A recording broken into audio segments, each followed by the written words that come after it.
तुम लोग क्लास और ऑब्जेक्ट तो जानते ही हो, और स्टैटिक और नॉन स्टैटिक भी बताया गया है, एक हद तक आइडिया है। लेकिन ऑब्जेक्ट का एक कंसेप्ट आपको नहीं पता था, जिसको हम लोग क्या बोलते हैं,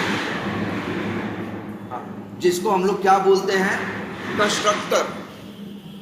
देखो कमेंट डाल के लिख रहे हैं क्या, कंस्ट्रक्टर।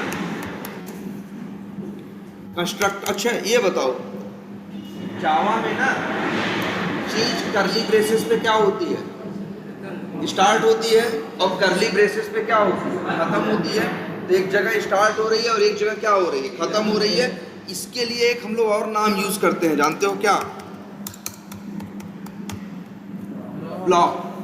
जो क्लास है वो क्या है, ब्लॉक है। जो क्लास है वो क्या है, ब्लॉक है। अब क्लास के अंदर मान लो हम कोई मेथड बनाए, जैसे पब्लिक स्टैटिक, या मान लो हम कोई नॉन स्टैटिक मेथड बनाए तो क्या लिखे, पब्लिक वाइड, और क्या नाम रखें, प्रिंट एम्प्लॉई नेम। ये क्या है, एक मेथड है। कैसा मेथड है, नॉन स्टैटिक। भाई नॉन स्टैटिक मेथड वही होता है ना जिसमें स्टैटिक वर्ड नहीं लिखा होता है, तो वही क्या होता है, नॉन स्टैटिक। अब मान लो हम एक क्लास और बना ले रहे हैं, नाम कुछ भी रख सकते हैं, सपोज करो रख दिया क्या, माई टेस्ट। फिनिश किया,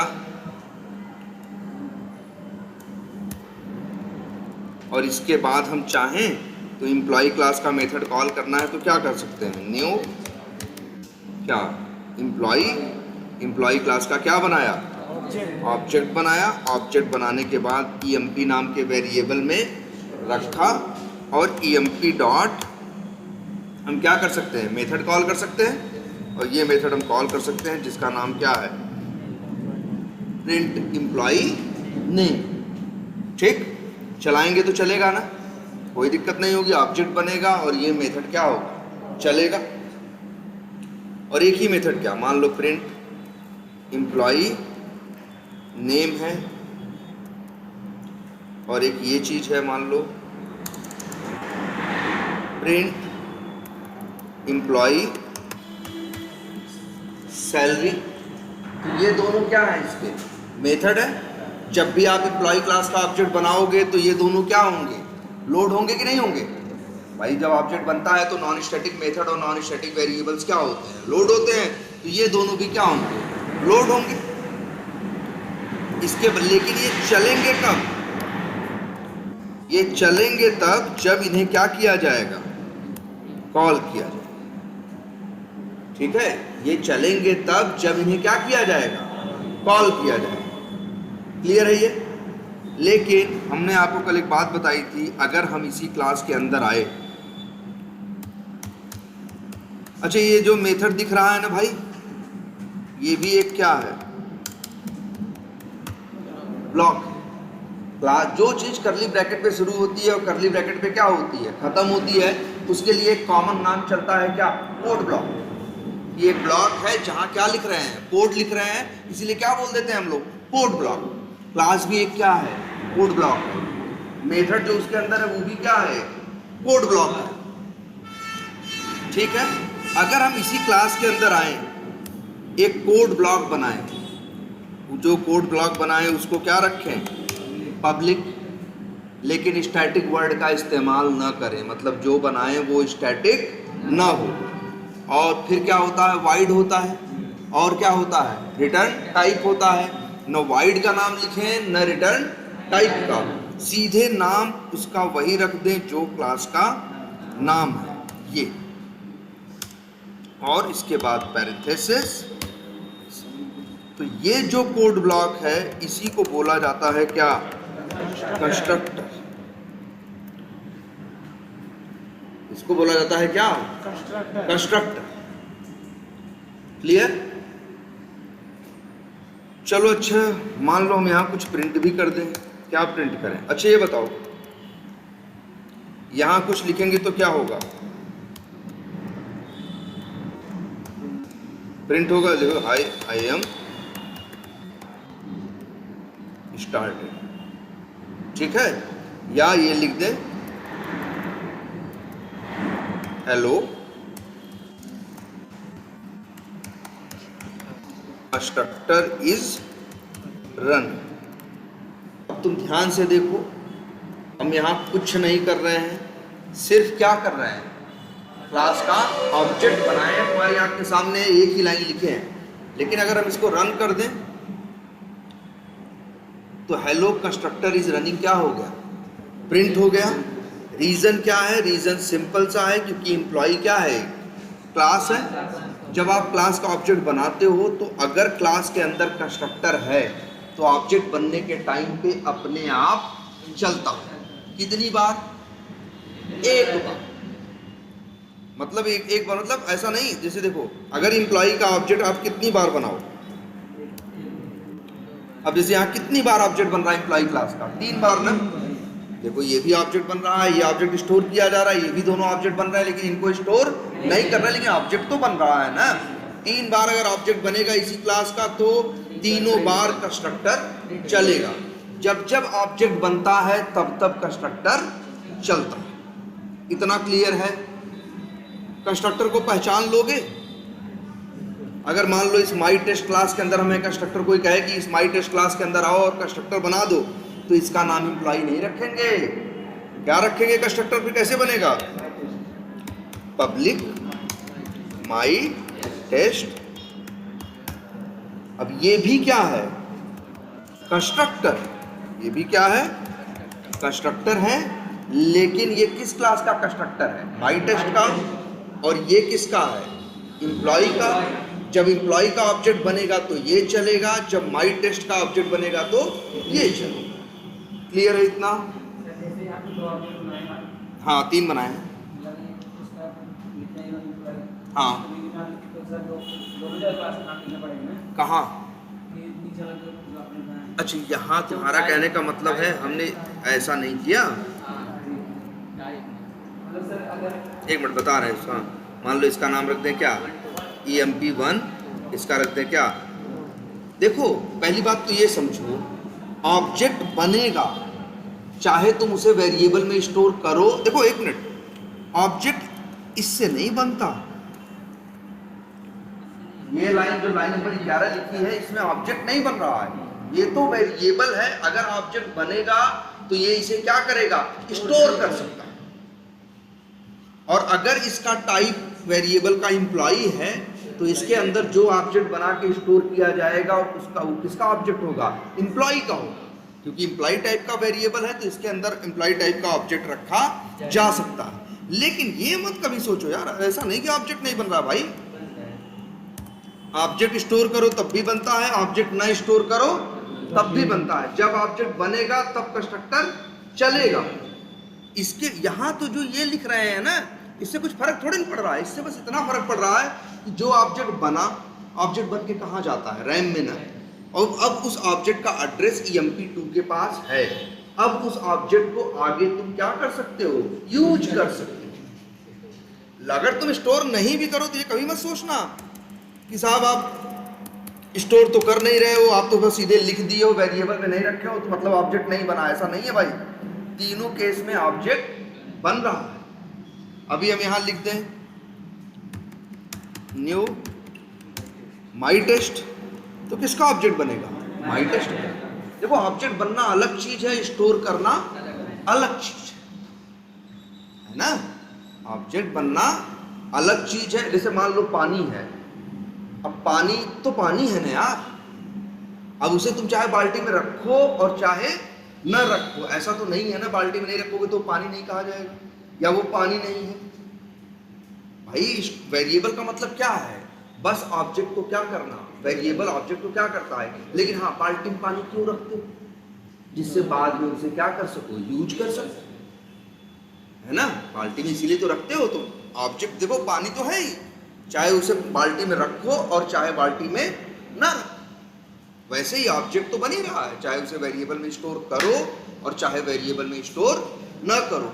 और जब जब ऑब्जेक्ट बनेगा तब अगर उस क्लास के अंदर अगर कंस्ट्रक्टर है तो अपने आप चलेगा, बिना कॉल किए, बिना कुछ किए।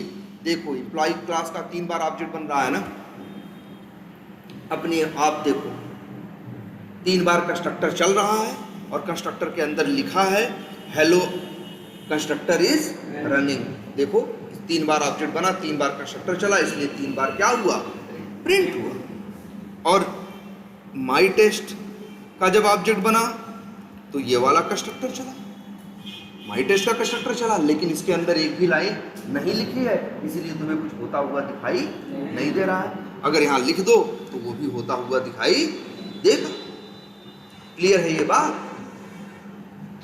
और एक बात याद रखना कि ये जो कंस्ट्रक्टर होते हैं इनके अंदर आप ऐसा नहीं एक ही लाइन लिखोगे, जितनी मन करे उतनी लाइनें यहाँ पे लिख सकते हो। और जब भी ऑब्जेक्ट इस क्लास का बनेगा अपने आप ये क्या होगा, प्रिंट होगा। अच्छा एक चीज और देखते हैं, मान लो हम यहाँ प्रिंट करते हैं क्या, एम्प्लॉय नेम इज प्लस, अब यहाँ पे क्या लिखे बताओ, एम्प्लॉय नेम इज, इसके बाद क्या लिखा हमने, प्लस, और आगे हम यहाँ मान लो क्या कर रखना चाहते हैं, ये माइनस नहीं, ये डैश है, ये क्या है, डैश है, जिसे अच्छे से लिख के आए, सॉरी क्या लिख के आए, एम्प्लॉय नेम इज डैश और इसके बाद एम्प्लॉय का नेम। मान लो तो एम्प्लॉय का नेम, और अच्छा एक बात ये भी है, यहाँ क्या करने वाले हैं हम ये बताओ,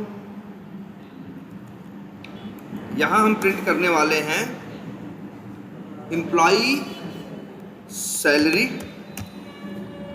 और आगे एक चीज और लिखने वाले हैं, क्या जानते हो,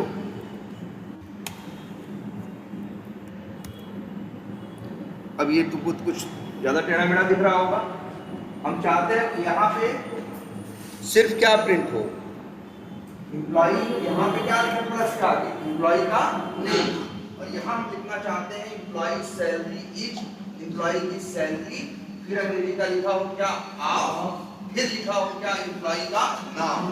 जैसे मैसेज ये आए कि एम्प्लॉय सैलरी इज मान लो 50,000 ऑफ XYZ, तो मतलब हम चाहते हैं यहाँ नाम भी आए और क्या आए, और सैलरी भी आए। यहाँ चाहते हैं सिर्फ क्या आए, नाम आए। और हमको लगता है ऐसा, ये जो नाम और सैलरी, और भी मेथड इसमें बना, अभी कितने मेथड बनाए हैं, अभी 2 हैं, मान लो अभी भविष्य में इसमें 10 मेथड हम और बनाएंगे तो कितने मेथड हो जाएंगे, 12। और ये एम्प्लॉय नेम और एम्प्लॉय सैलरी, ये 2 चीज ऐसी है जो हमको लगभग हर मेथड में क्या करनी है, यूज करनी है। ध्यान समझना क्या क्या कर रहे हैं। अभी तो भले हम 2 मेथड बनाए हैं, लेकिन मेरा प्लान ये है कि इसमें कितने मेथड बनेंगे, 10 मेथड, और हर मेथड के अंदर एक चीज आएगी क्या, एम्प्लॉय का नाम और एम्प्लॉय का सैलरी।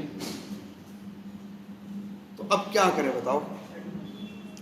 देखो हमने तुम्हें कंसेप्ट और बताया था, अगर कोई वैल्यू तुमको उस क्लास के अंदर कई मेथड में चाहिए तब तुम उसको लोकल मत बनाना, उस वैल्यू को लोकल वेरिएबल में मत रखना, उसको कहाँ रख देना, नॉन स्टैटिक वेरिएबल में ना।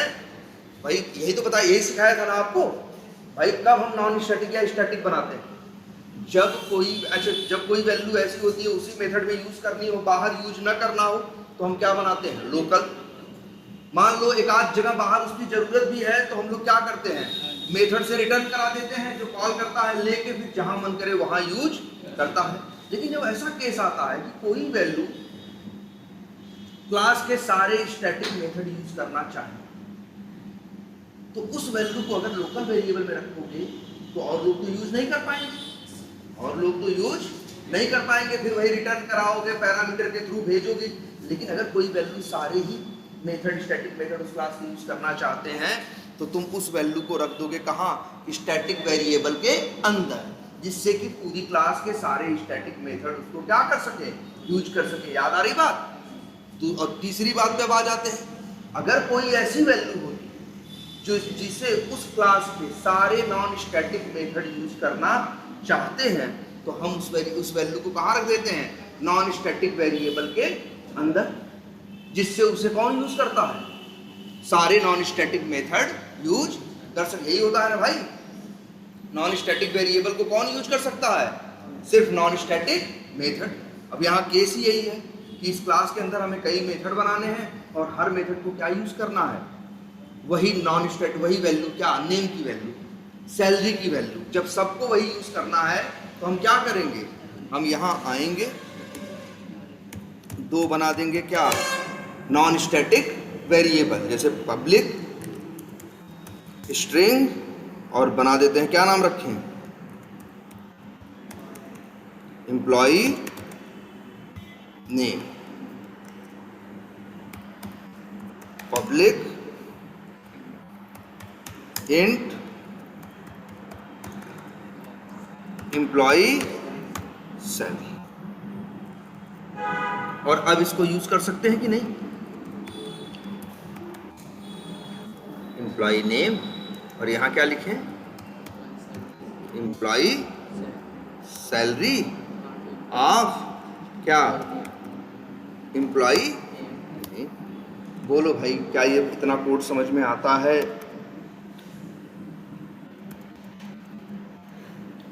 देखो यहाँ कुछ बहुत ज्यादा थोड़ी ना किए हैं, बस क्या किए हैं?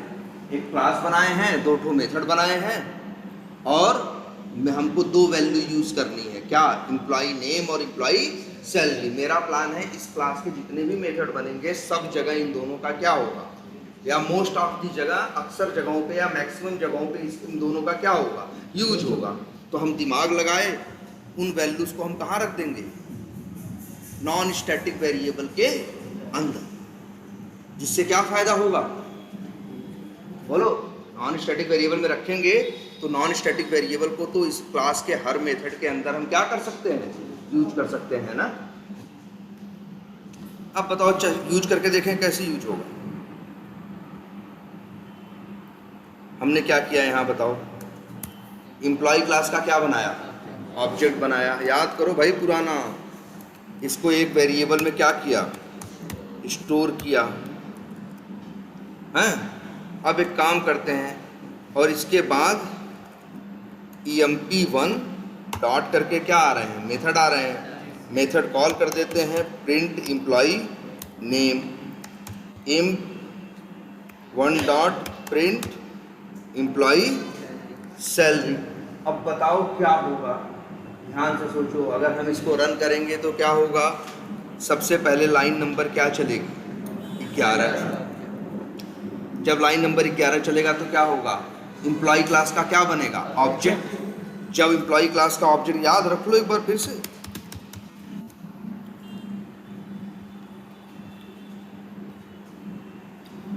जब न्यू एम्प्लॉय होगा तो क्या होगा? एम्प्लॉय क्लास का क्या बनेगा? एम्प्लॉय क्लास का क्या बनेगा? ऑब्जेक्ट बनेगा। ये ऑब्जेक्ट कितनी मेमोरी लेगा? 8 बाइट। ये तो पुराना नियम है। और ऑब्जेक्ट तो, लेकिन देखो पहले क्या हो रहा है? पहले एम्प्लॉय क्लास का क्या बनेगा? ऑब्जेक्ट। जब एम्प्लॉय क्लास का ऑब्जेक्ट बनेगा तो इसके, जब तुमको पता है ना ऑब्जेक्ट के साथ कौन रहता है? Non static variable. और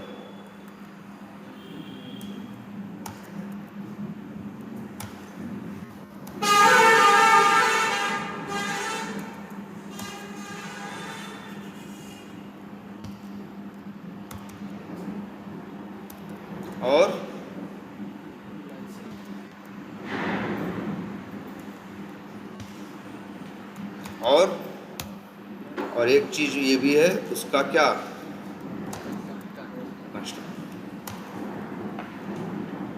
मेरे भाई पहले बताओ, इतना होगा कि नहीं होगा? जब ऑब्जेक्ट बनेगा,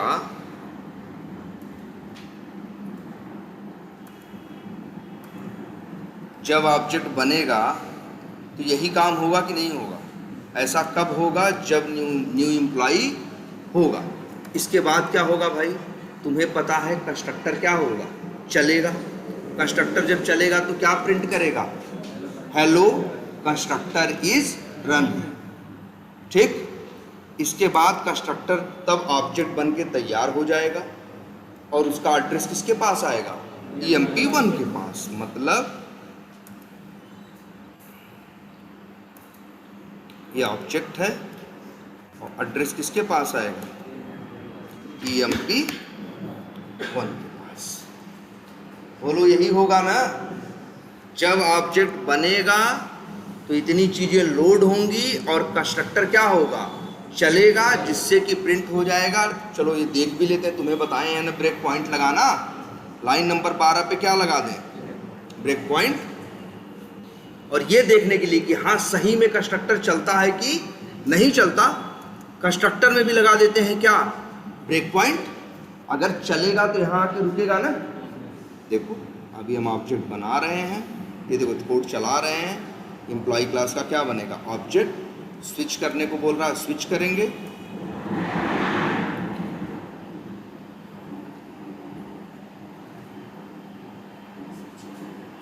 ये देखो कंस्ट्रक्टर में आ गया कि नहीं आ गया।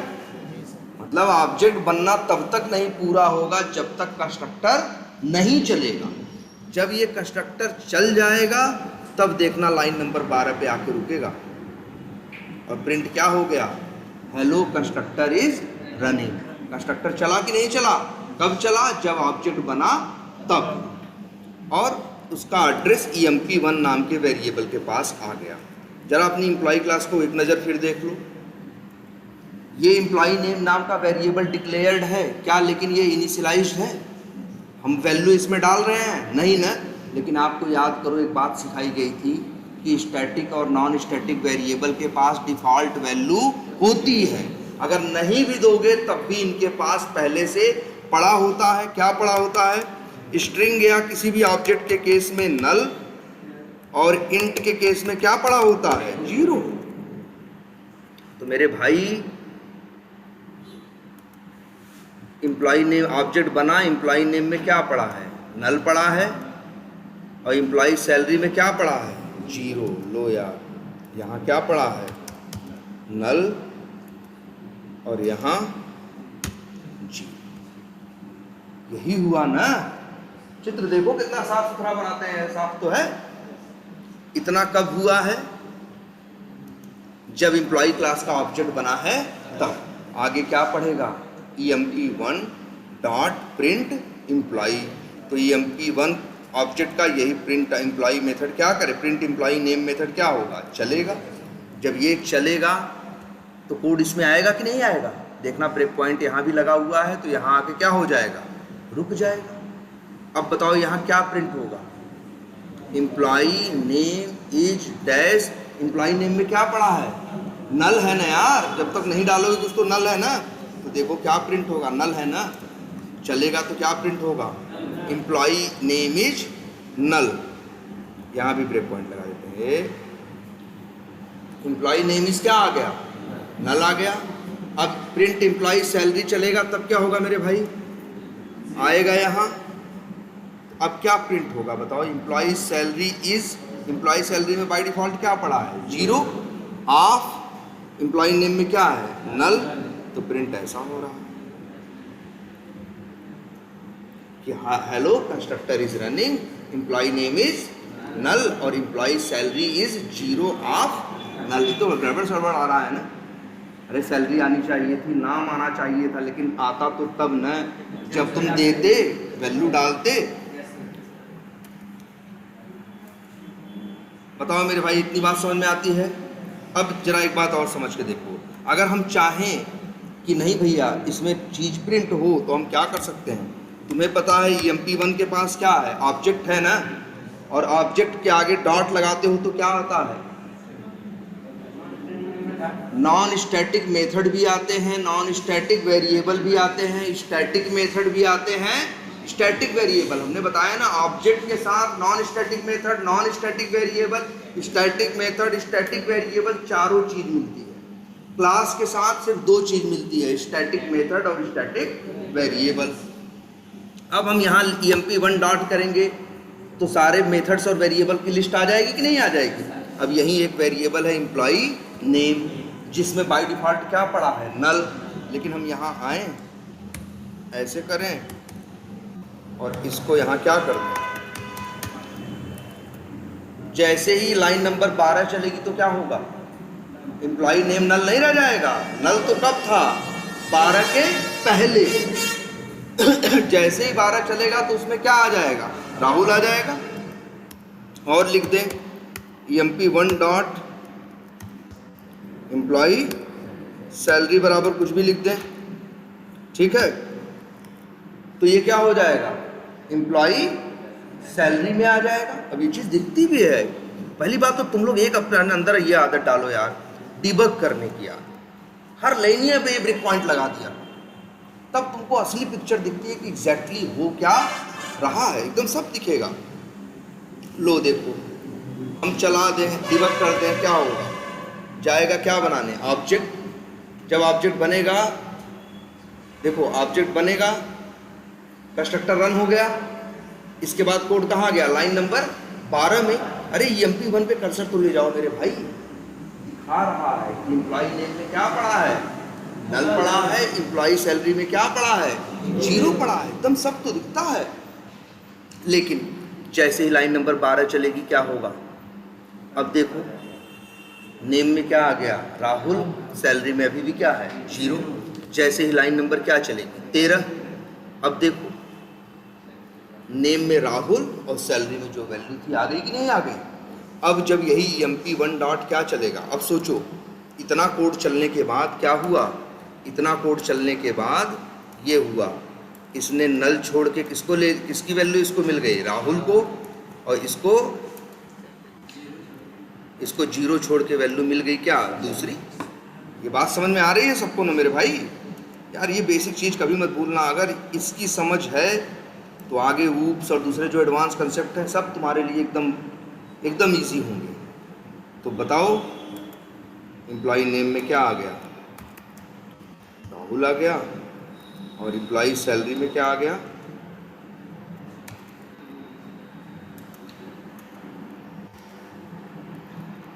ये क्या आ गया, एम्प्लॉई सैलरी में आ गया। इतना खेल कब हुआ है, जब लाइन नंबर 13 चली है तब। अब क्या चलेगा, लाइन नंबर 14 क्या पढ़ेगा, EMP1 डॉट क्या लिखा है, प्रिंट एम्प्लॉई नेम। तो EMP1 से यहाँ पहुँचेगा, EMP1 से ऑब्जेक्ट पे पहुँच जाएगा कि नहीं भाई। EMP1 के पास एड्रेस है किसका, ऑब्जेक्ट का, ऑब्जेक्ट के पास पहुँचेगा और मेथड चलाएगा कौन सा, प्रिंट एम्प्लॉई नेम। अब बताओ जब ये प्रिंट एम्प्लॉई नेम चलेगा तो क्या आएगा प्रिंट एम्प्लॉई नेम में, एम्प्लॉई नेम में क्या आएगा, ध्यान से देखो यार, यही प्रिंट एम्प्लॉई नेम है ना। जब ये प्रिंट एम्प्लॉई नेम चलेगा तो एम्प्लॉई नेम में अब क्या आ चुका है, राहुल ना। ये तुमको दिखेगा यार, एम्प्लॉई नेम में क्या है, राहुल। तो प्रिंट क्या होगा, एम्प्लॉई नेम इज राहुल। इसके बाद अगली मेथड चलेगा, अगला मेथड प्रिंट एम्प्लॉई सैलरी। तो क्या होगा, यहाँ पे क्या प्रिंट होगा, एम्प्लॉई नेम में क्या है, राहुल है, और एम्प्लॉई सैलरी में क्या है, ये है, ये प्रिंट हो जाएगा। क्लियर है ये। अच्छा जरा फिर एक चीज़ और देखते हैं। मान लो हम यहीं पे एक ऑब्जेक्ट और बनाते हैं,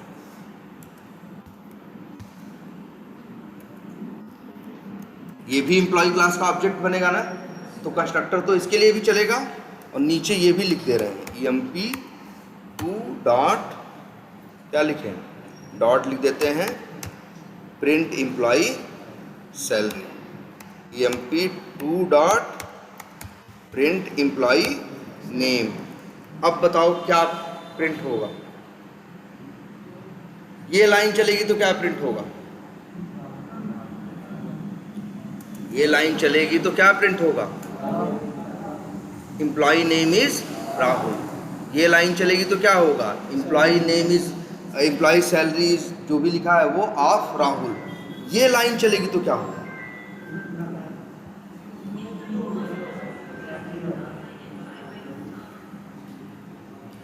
ध्यान से देखो भाई, पिछला याद करो यार। जो तुम नॉन स्टैटिक वेरिएबल में राहुल सेट कर रहे हो और एम्प्लॉय सैलरी में 2,34,334 सेट कर रहे हो, वो सेट किसके लिए कर रहे हो, पहले ऑब्जेक्ट के लिए ना। अगर EMP2 यूज करोगे तो EMP2 के लिए अभी भी वैल्यू क्या है, नल ही है यार। यार देखो इसको, देखो चला, चलो यहाँ से हटाते हैं, देखो ध्यान से,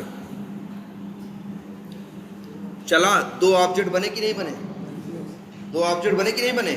एक ऑब्जेक्ट का एड्रेस किसके पास आया? EMP1 के पास। दूसरे का एड्रेस किसके पास आया?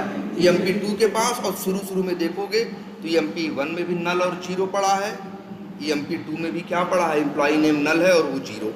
लेकिन ये बदल किसके लिए रहे हो? EMP1 के लिए ना भाई, तो EMP2 थोड़ी ना बदल जाएगा। अब ये पूरा चल जाए। अब EMP1 में देखोगे तो एम्प्लॉय नेम राहुल आ चुका है, एम्प्लॉय सैलरी ये आ चुकी है। लेकिन EMP2 में देखोगे तो अभी भी एम्प्लॉय नेम क्या है? नल है, और सैलरी क्या है? जीरो है। तो जब EMP1 डॉट चलेगा तो उसके लिए नाम क्या आएगा? राहुल। सैलरी क्या आएगी? 2,34,000। और लेकिन EMP2 चलेगा तो अब भी इसके लिए नेम क्या आएगा? नल आएगा, और वैल्यू क्या आएगी? जीरो। देखो, ये ब्रेक पॉइंट हटा देते हैं, जैसे फट से चल जाए। EMP1 के लिए देखो राहुल और ये आया है, EMP2 के लिए क्या आया है? नल और जीरो। समझ में आ रही है बात? बोलो, कोई कंफ्यूजन इसमें नहीं ना? कंस्ट्रक्टर का चलना समझ में आया? ये भी समझ में आया? अच्छा, अब हम एक चीज और देखते हैं। ये क्या है? कंस्ट्रक्टर। याद रहेगा ना? कंस्ट्रक्टर। और एक बात कहते हैं, इस कंस्ट्रक्टर का एक स्पेशल नाम है। इस कंस्ट्रक्टर को बोलते हैं, क्या मालूम है?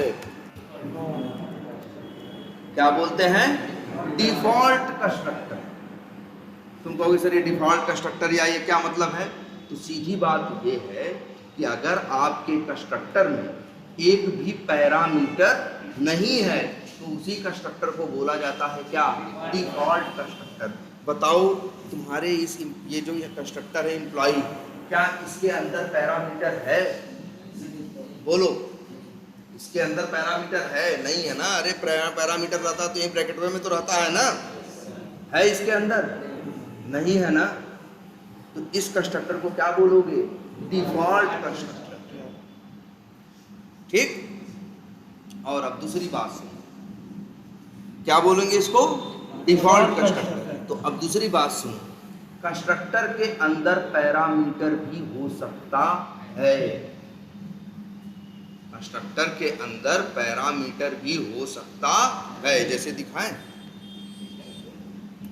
जैसे लिख दें,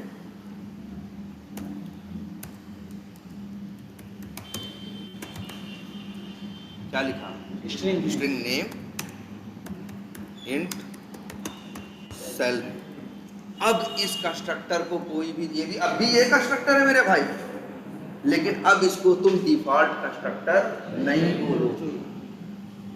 अब इसको क्या बोलेंगे? Parameterized constructor. लिख देते हैं दोनों वर्ड भी। क्या लिख रहे हैं? देखो, वर्ड याद रखना है आपको। क्या? एक होता है क्या? डिफॉल्ट कंस्ट्रक्टर, वो ऐसा होता है जिसमें कोई पैरामीटर नहीं होता, और एक होता है पैरामीटराइज्ड कंस्ट्रक्टर। और बताओ, कंस्ट्रक्टर को हम लोग कॉल करते हैं? बोलो, हम लोग कंस्ट्रक्टर को कॉल करते हैं? नहीं यार, ऑब्जेक्ट बनाते हैं बस। कॉल चलता तो वो अपने आप है, अलग से हमें कॉल करने की जरूरत नहीं होती। अलग से तो हम कॉल मेथड करते हैं ना, अगर किसी मेथड की जरूरत है तो उसे अलग से कॉल करते हैं, लेकिन कंस्ट्रक्टर को अलग से कॉल नहीं करते। जब ऑब्जेक्ट बनता है अपने आप चलता है। और कंस्ट्रक्टर कितने टाइप के हो सकते हैं? दो टाइप, या तो डिफॉल्ट या तो पैरामीटराइज्ड। पैरामीटराइज्ड में एक पैरामीटर का भी कंस्ट्रक्टर हो सकता है, दो का भी हो सकता है, तीन का भी हो सकता है, और चार का भी हो सकता है। क्लियर है? बोलो, समझ में आ रहा है इतना देख के? लेकिन जरा ध्यान से देखना, इन लाइनों पे एरर आ गई। देखो देखो, तुम्हें पता है जब कोई मेथड होता है, मेथड में पैरामीटर होता है, तो जब कॉल करते हो तो पैरामीटर भेजना पड़ता है। नहीं भेजते हो तो क्या देता है? एरर देता है। अब जरा सोचो, आप क्या कर रहे हो? एम्प्लॉय क्लास का क्या बना रहे हो? ऑब्जेक्ट। जब ऑब्जेक्ट बनेगा तो कंस्ट्रक्टर अपने आप चलेगा। जब कंस्ट्रक्टर चलेगा तो कंस्ट्रक्टर तो दो पैरामीटर मांग रहा है ना यार। कौन देगा इसको? अलग से तो कॉल होता नहीं कि तुम कहोगे हम सर जी अलग से कॉल करके इसको दे देंगे। इसके कॉल होने की एक ही कंडीशन है कि जब ऑब्जेक्ट बनेगा तब अपने आप चलेगा। अब बताओ तुम्हें ये एरर दे रहा है, हम तो सही करें एरर देना भी चाहिए। अभी भाई रन कर दोगे, इसको रन कर दोगे तो ये बेचारा आएगा अपना काम करने ना, क्या करेगा बताओ? एम्प्लॉय क्लास का क्या बनाएगा? ऑब्जेक्ट। जब ऑब्जेक्ट बनाएगा तो इसकी ड्यूटी है कि जाके क्या चलाएगा? कंस्ट्रक्टर। जब कंस्ट्रक्टर के पास चलाने पहुंचेगा तो कंस्ट्रक्टर इसको घुसने ही नहीं देगा, कहेगा भाई दो मेरा पहले हमें 2 पैरामीटर चाहिए, दोगे तब तो अंदर जाके चलाओगे कि हवा में चलाओगे? तो इसीलिए अगर किसी क्लास के अंदर, ध्यान से सुनना इस बात को, अगर किसी क्लास के अंदर पैरामीटराइज्ड कंस्ट्रक्टर है तो ऑब्जेक्ट बनाने के टाइम पे आपको भेजना पड़ेगा। बताओ कितने पैरामीटर हैं इसमें? 2, पहला स्ट्रिंग और दूसरा इंट। तो मेरे भाई अब आपको यहाँ 2 भेजना पड़ेगा। जैसे हमने यहाँ से नाम भेज दिया मान लो राहुल, और दूसरा भेज दिया कुछ भी सैलरी, ठीक। ऐसे ही यहाँ एक नाम भेज दिया क्या? संदीप, दूसरा भेज दिया ऐसे। देखो एरर चली गई कि नहीं चली गई? क्यों चली गई भाई बताओ? अब अगर न्यू करके एम्प्लॉय होगा तो क्या चलेगा? एम्प्लॉय का जब ऑब्जेक्ट बनेगा तो क्या चलेगा? कंस्ट्रक्टर। और कंस्ट्रक्टर क्या मांगेगा? पहला स्ट्रिंग दूसरा इंट। तो हम दे तो रहे हैं पहला स्ट्रिंग और दूसरा इंट ना, तो ये दोनों वैल्यू कहाँ जाएंगी? चलो दिखाते हैं। कंस्ट्रक्टर के अंदर नेम पे क्या आएगा? राहुल। सैलरी पे क्या आएगा? जो वहाँ लिखा है। जब दूसरी लाइन चलेगी तब क्या होगा? दूसरी लाइन चलेगी तो क्या होगा? न्यू एम्प्लॉय, फिर ऑब्जेक्ट बनेगा, फिर कंस्ट्रक्टर चलेगा। कंस्ट्रक्टर में पहले में क्या जाएगा? नेम में जाएगा संदीप, और जो सैलरी दूसरा पैरामीटर है उसमें जाएगा ये। बोलो होगा कि नहीं होगा? समझ में आ रही बात? अच्छा ये बताओ हम लोग सैलरी कैसे सेट कर रहे हैं? बोलो कैसे सैलरी सेट कर रहे थे? ऐसे ना कि भाई ऑब्जेक्ट बना के बाद में सैलरी क्या कर देते थे? सेट कर देते थे। जरा अब देखो थोड़ा यहाँ दिमाग लगेगा। इतने पे रोक रहे हैं, इतना समझ में आ रहा है? तुम कहोगे सर जी आप वेरिएबल में तो वैल्यू डाल ही नहीं रहे हो, अब क्या प्रिंट होगा? सब कुछ अब क्या रन करो, क्या प्रिंट होगा? नल यही सब होगा ना। लेकिन जरा ध्यान से देखना, आप यहाँ आ जाओ। ये क्या है मेरे भाई? कंस्ट्रक्टर है। क्या है? कंस्ट्रक्टर। ये क्या है? कंस्ट्रक्टर है। कंस्ट्रक्टर स्टैटिक होता है? नहीं, कंस्ट्रक्टर में स्टैटिक वर्ड नहीं होता। कंस्ट्रक्टर बाय डिफॉल्ट क्या होता है? नॉन स्टैटिक होता है। एक बात जानते हो ना, नॉन स्टैटिक मेथड्स को, नॉन स्टैटिक वेरिएबल्स को जो नॉन स्टैटिक होता है वो कॉल कर सकता है। तो बताओ क्या इस एम्प्लॉय नेम को ये एम्प्लॉय कंस्ट्रक्टर यूज कर सकता है कि नहीं? कर सकता है यार, दौड़ के कर सकता है। एम्प्लॉय नेम को ये सब लोग यूज कर सकते हैं, क्योंकि सब के सब लोग क्या है? नॉन स्टैटिक है। और ऊपर वाला वो दोनों जिसे यूज करना चाहते हैं वो भी क्या है? Non static. अब देखो यही दिमाग लगा रहे हैं। एम्प्लॉय नेम बराबर क्या लिखें? राहुल लिख दें ना, नेम लिख दें। और एम्प्लॉय सैलरी बराबर क्या लिख दें? लिख दें सैलरी। जरा देखो अब क्या होगा, जरा लगा देते हैं ब्रेक पॉइंट। लो अब भाई देखो इसको रन कर रहे हैं। रन करेंगे, ऑब्जेक्ट बनाने जाएगा कि नहीं जाएगा? तो ऑब्जेक्ट बनाने गया तो क्या लेके कहाँ गया? कंस्ट्रक्टर के अंदर नेम में क्या पास हुआ है? राहुल। सैलरी में क्या पास हुआ है? 2 3 4 2 3 4। जब ये लाइन चलेगी, लाइन नंबर 11, तो क्या प्रिंट होगा? Hello constructor is running. अभी भी एम्प्लॉय नेम में क्या पड़ा है? नल। एम्प्लॉय सैलरी में क्या पड़ा है? 0। लेकिन जैसे ही लाइन नंबर 12 चलेगी तो नेम में क्या आया है? राहुल ना, तो राहुल आ जाएगा इस वेरिएबल के अंदर। देखना है। अब बताओ एम्प्लॉय नेम में क्या है? राहुल है।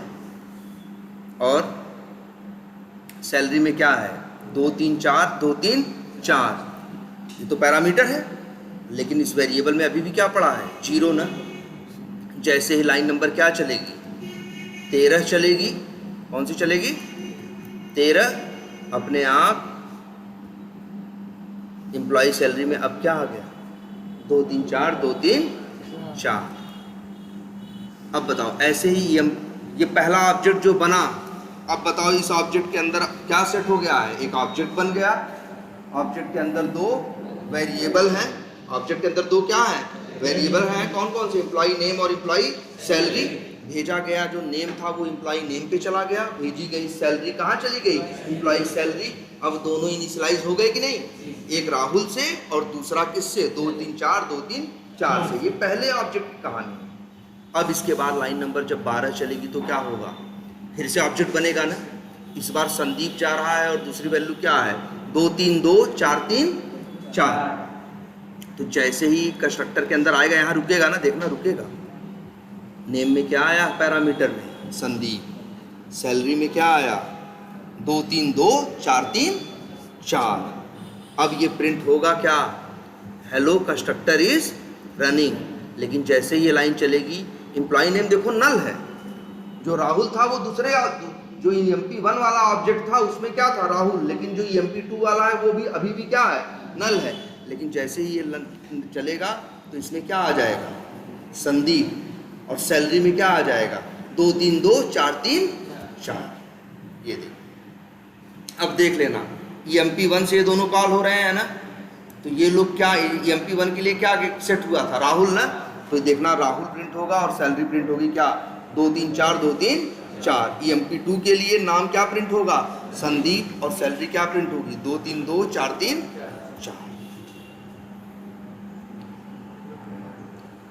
आया कि नहीं आया। अब सवाल ये उठता है, समझ रहे हो मेरी बात। अच्छा ये बताओ, हमको जब एम्प्लॉय का ऑब्जेक्ट बना रहे वहाँ नाम सेट करना था कि नहीं करना था, बोलो। नाम भी सेट करना था और क्या सेट करना था, सैलरी भी।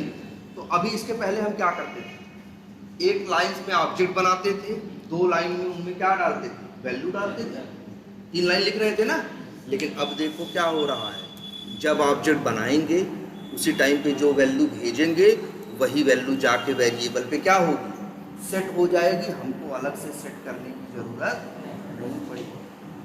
अरे आप इंटरव्यू में ये पूछते हैं कि आखिर कंस्ट्रक्टर का यूज क्या, आखिर कंस्ट्रक्टर का यूज क्या है, तो मेरे भाई कंस्ट्रक्टर का यूज यही है, ऑब्जेक्ट बनाने के टाइम अगर कोई चीज़ तुम्हें पहले से चाहिए या कोई काम पहले करना है तो वही कोड हम कहाँ लिख देते हैं, कंस्ट्रक्टर के अंदर। जैसे इस केस में हम क्या चाहते थे, इस केस में हम ये चाहते थे कि जब ऑब्जेक्ट बने तभी एम्प्लॉय का नेम और सैलरी क्या हो जाए, उसके ऊपर सेट हो जाए, हमको अलग से करने की जरूरत न पड़े। अगर यही काम हम, जरा देखो, अगर यही काम हम कंस्ट्रक्टर से नहीं करते तो क्या करते मेरे भाई बताओ। तब हम ऐसे लिखते ना, EMP1 डॉट क्या लिखते, एम्प्लॉय नेम, और यहाँ क्या डालते, यहाँ पे नेम डालते कि नहीं डालते, फिर ऐसे लिखते। बताओ इन वैल्यू को इनिशियलाइज करने के लिए हमें 2 लाइन अलग से लिखना पड़ता कि नहीं लिखना पड़ता, लिखना पड़ता कि नहीं 2 लाइन। बात नंबर 1। बात नंबर 2 ये भी तो सोचो, लिखना पड़ रहा है ना, भूल गए तो क्या रहेगा, उसके ऊपर नल रहेगा और क्या रहेगा, 0 रहेगा। हमको नल और 0 नहीं चाहिए, हमको वैल्यू डालनी ही डालनी है, इसलिए हम इस तरह से वैल्यू डाल रहे हैं, इसलिए हम इस तरह से वैल्यू क्या कर रहे हैं, डाल रहे हैं। देखो इस तरह से वैल्यू क्या कर रहे हैं, इसमें हम डाल रहे हैं। तो यहाँ 2 रिस्क हैं, एक तो 2 लाइन एक्स्ट्रा हर बार लिखनी पड़ेगी, हर ऑब्जेक्ट बनाएंगे तो 2 लाइन में क्या करेंगे, पहले वैल्यू सेट करेंगे, तब हम आगे क्या करेंगे, यूज करेंगे। और वही अगर कंस्ट्रक्टर के कंसेप्ट को यूज करें तो भाई जब ऑब्जेक्ट बनाएंगे उसी टाइम पे दोनों वैल्यू भेजेंगे, अंदर वो अपने आप वेरिएबल में वैल्यू क्या कर देगा, सेट कर देगा। तो पहला बेनिफिट, नंबर ऑफ लाइन क्या हुई, कम हुई। और दूसरा सबसे बड़ा बेनिफिट हमको ये मिला, अब हमें भूलने का खतरा नहीं है। कैसे भूलोगे, अब ऑब्जेक्ट बनाओगे, जैसे ही तुमको भूलने ही नहीं देगा, जैसे ही ऑब्जेक्ट बनाओगे तुरंत क्या दे देगा, एरर। अब तो नहीं भूल सकते ना, जो लाल लाल दिखेगा कोड नहीं चलेगा। और अब जब कर्सर देखोगे तो क्या समझ में आएगा? अब तुमको समझ में आएगा, अच्छा इस क्लास में तो कंस्ट्रक्टर है और कंस्ट्रक्टर को दो चाहिए, क्या? पैरामीटर, और एक स्ट्रिंग में नेम भेजना है और दूसरा क्या भेजना है? सैलरी। तो भूलने का भी खतरा नहीं। अब तुम इसको आराम से, पहले क्या था, नाम वैल्यू भेजो चाहे न भेजो, क्या होता था? पहले भेजो चाहे न भेजो, एरर थोड़ी देता था। कहता था दोगे तो देंगे, नहीं दोगे तो हम क्या देंगे? नल दे देंगे। लेकिन आज भूलने का खतरा नहीं है। जब ऑब्जेक्ट बनता है, जबरदस्ती तुमसे पहले वैल्यू क्या करता है? ले लेता है और वैल्यू जाके सेट कर देता है। तो अब भूलने का डर नहीं है। ये है कंस्ट्रक्टर का बेनिफिट। क्लियर है? चलो इसको इतने पे रखते हैं। कंस्ट्रक्टर के बारे में कुछ चीजें और हैं, फिर हम आगे देखेंगे। अभी इतना कंस्ट्रक्टर का पता चला। और कहाँ कंस्ट्रक्टर तुम देखो, जब देखो इन्होंने एक क्लास बनाई है, क्या नाम रखा है? ऑटोमेशन किया था इन्होंने ना, टेस्ट नाम रखा है, मेन मेथड की कोड लिखा है। कोड क्या लिखा है? New Chrome driver. और तुमने देखा है कि कल ऑब्जेक्ट बने, अगर ऑब्जेक्ट क्या हो, अगर हम इसको रन करें तो क्या होगा बताओ? अगर हम इसको अभी इसको हिसाब में रन कर दें तो क्या होगा? रन होगा। तो बस ऑब्जेक्ट ही तो बन रहा है और तो कोई दुनियादारी नहीं हो रही है, सिर्फ क्या बन रहा है? ऑब्जेक्ट। लेकिन ऑब्जेक्ट बना, जनरली तो ऑब्जेक्ट बनता है तो 8 बाइट की मेमोरी लेता है और तो कुछ नहीं होता। लेकिन यहाँ देखो ऑब्जेक्ट बनता है तो ब्राउजर अपने आप क्या हो जाता है? लॉन्च हो जाता है। अगर ऑब्जेक्ट बनने के टाइम पे तुम्हें कुछ होता हुआ दिखाई दे, या ऑब्जेक्ट बनने के टाइम पे तुमसे पैरामीटर मांगे, तब तुम समझ जाना कि इस क्लास के अंदर कंस्ट्रक्टर है। सोचो ब्राउजर लॉन्च हो गया कि नहीं हो गया ऑब्जेक्ट बनने से? कैसे हवा में लॉन्च हो गया। ऑब्जेक्ट तो हमने सैकड़ों बनाए अभी तक। इसके पहले तो कभी ब्राउजर नहीं लॉन्च हुआ था। क्यों लॉन्च हुआ? क्योंकि सेलेनियम बनाने वालों ने, जिन्होंने ये बनाई है क्लास, कौन सी क्लास बनाई है? Chrome driver. उस क्लास के अंदर रखा है क्या? कंस्ट्रक्टर। और उस कंस्ट्रक्टर में उन्होंने लिखा है कोड, जो कोड ब्राउजर को क्या करता है? लॉन्च करता है। तभी तो ब्राउजर लॉन्च हो रहा है। अब जरा एक बार उल्टा सोच के देखो। अच्छा आगे फिर हम कोड लिखते हैं सारा कि नहीं लिखते? लिखे हैं कि नहीं? अब जरा एक बार ये सोच के देखते हैं, मान लो क्रोम ड्राइवर वालों ने कंस्ट्रक्टर अपने अंदर नहीं बनाया होता तो मेरे तुम्हारे ऊपर क्या फर्क पड़ता? भाई अगर कंस्ट्रक्टर नहीं बनाया होता तो सिर्फ ऑब्जेक्ट बनता, ब्राउजर तो नहीं लॉन्च होता ना। तब वो लोग क्या सिस्टम दिए होते हमको? तब वो लोग ऐसे बनाए होते, एक मेथड बना दिए होते और उस मेथड का नाम रख दिए होते क्या? लॉन्च। और हमको कहे होते कि ऑब्जेक्ट बनाना, फिर लॉन्च मेथड क्या करना? कॉल करना। उसके अंदर ब्राउजर के लॉन्चिंग का कोड लिखा है और ब्राउजर क्या हो जाएगा? लॉन्च हो जाएगा। क्या नुकसान होता? पहला नुकसान मेरा ये होता कि हमें एक लाइन हर बार क्या लिखनी पड़ती है? एक्स्ट्रा। और ऐसा सिर्फ हमें नहीं करना पड़ता, मेरे जैसे जो लाखों डेवलपर्स सबको जब जब काम करते तो एक लाइन ब्राउजर का लॉन्च करने के लिए एक्स्ट्रा लिखनी पड़ती कि नहीं पड़ती? सोचो अगर दुनिया पे पूरा कलेक्टिव हिसाब निकालोगे तो लाखों लाइनों का हिसाब आ जाएगा कि नहीं? सोचो जरा। पहला नुकसान ये। और दूसरा नुकसान ये होता, अरे यार मेथड ही तो है, लॉन्च मेथड मान लो तुम कॉल करना क्या हो जाता? भूल जाते। तो मना थोड़ी नहीं करता भाई मेथड है, तुम्हारा मन कॉल करो, तुम्हारा मन ना कॉल करो। मान लो तुम भूल जाते तो जब लॉन्च मेथड नहीं चलता तो ब्राउजर लॉन्च होता? नहीं होता। तो बताओ आगे के कोड का क्या मतलब होता? जब ब्राउजर ही नहीं चला, जब ब्राउजर ही नहीं खुला तो यूआरएल कहाँ खोलेगा? एलिमेंट कहाँ ढूंढेगा? सबसे बेसिक चीज उसे क्या चाहिए? तो यहाँ रिस्क है कि नहीं? अगर तुम भूल गए तो सब गुड़ गोबर हो गया कि नहीं? चलने का कोई सेंस नहीं बना। इसीलिए देखो कितना दिमाग लगाया उन लोगों ने। जब देखा, मतलब वही है कि क्या कंस्ट्रक्टर में रखे। अगर तुम्हें लगता है कि जब इस क्लास का ऑब्जेक्ट बनाएंगे तो ये चीज हमें चाहिए ही चाहिए, तो वो व्यवस्था हम कहाँ करेंगे? कंस्ट्रक्टर के अंदर, जिससे रिस्क ही ना रहे। पहला मेरी लाइन बचेगी और दूसरा भूलने का कोई खतरा नहीं, चांस नहीं। जब ऑब्जेक्ट बनाएंगे हम, अपने आप कंस्ट्रक्टर चलेगा और अपने आप ब्राउजर क्या हो जाएगा? लॉन्च हो जाएगा। इसलिए लोग कंस्ट्रक्टर बनाते हैं। सोचो इसका नाम कंस्ट्रक्टर रखा, न्यू करके जब क्लास का नाम लिखते हो तो क्या बनता है? ऑब्जेक्ट ना। अरे बनने को अंग्रेजी में कंस्ट्रक्शन तो बोलते हैं। जब न्यू लिखते हो, क्लास का नाम लिखते हो, तो ऑब्जेक्ट का कंस्ट्रक्शन होता है और ये ऑब्जेक्ट के कंस्ट्रक्शन में हेल्प करता है, इसीलिए इसे क्या बोला गया, कंस्ट्रक्टर। ये जो ऑब्जेक्ट बनता है, अगर ऑब्जेक्ट बनने में कुछ चीजें आपको बाय डिफॉल्ट करनी ही करनी है, तो वो चीज आप कहाँ डाल देते हो, उसी कंस्ट्रक्टर के अंदर। जैसे ऑब्जेक्ट बनता है अपने आप वो काम होता है, आपको उसके लिए सोचने की जरूरत नहीं पड़ती। क्लियर है? तो अब से अच्छा, अगर कहीं ये लिखा हो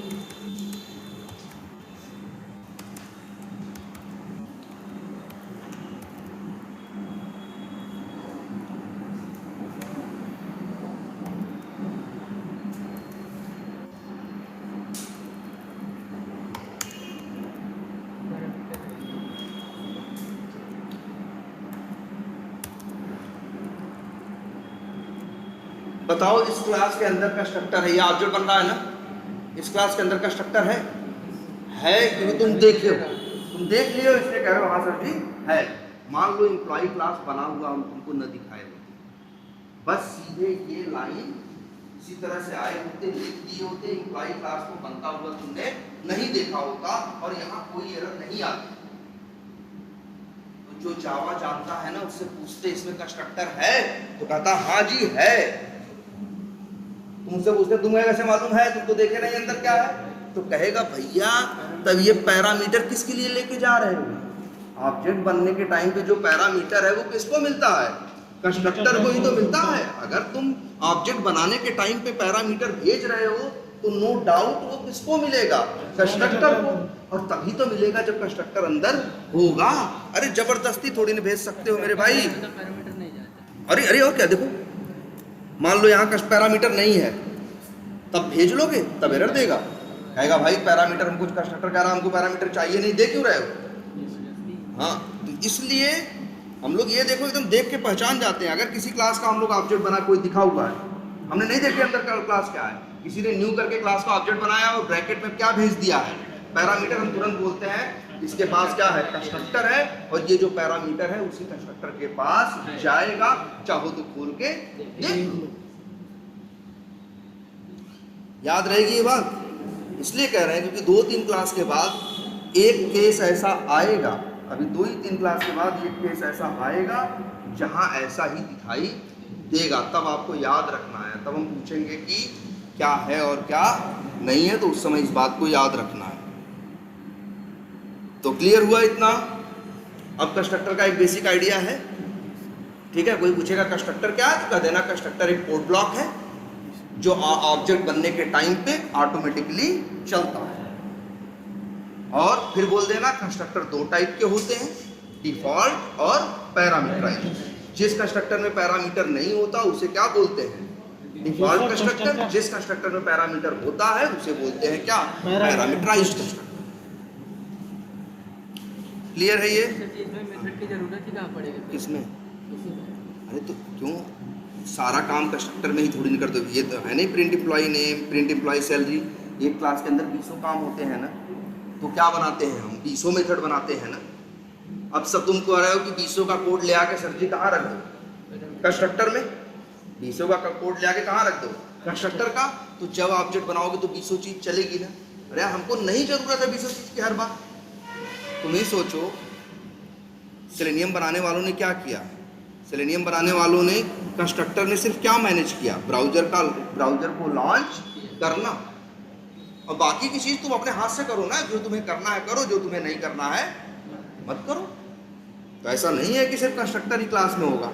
कंस्ट्रक्टर तो ऑब्जेक्ट की हेल्प करने के लिए, अगर ऑब्जेक्ट बनने के टाइम पे तुम्हें लगता है कि ये व्यवस्था ऑब्जेक्ट बनने के टाइम पे होनी ही चाहिए, तो वही व्यवस्था तुम कहाँ लिखते हो, कंस्ट्रक्टर के अंदर।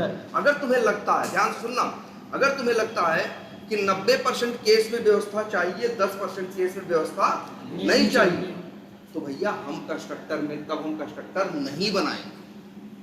कंस्ट्रक्टर तो हर हाल में क्या होता है, चलता ही चलता है ना, तो वो हर काम हर बार होगा। इस वजह से हम लोग, कंस्ट्रक्टर का मतलब यही है कि जब ऑब्जेक्ट बनेगा तो अपने आप चले। क्लियर है ये? चलो आते हैं जरा कोड पे।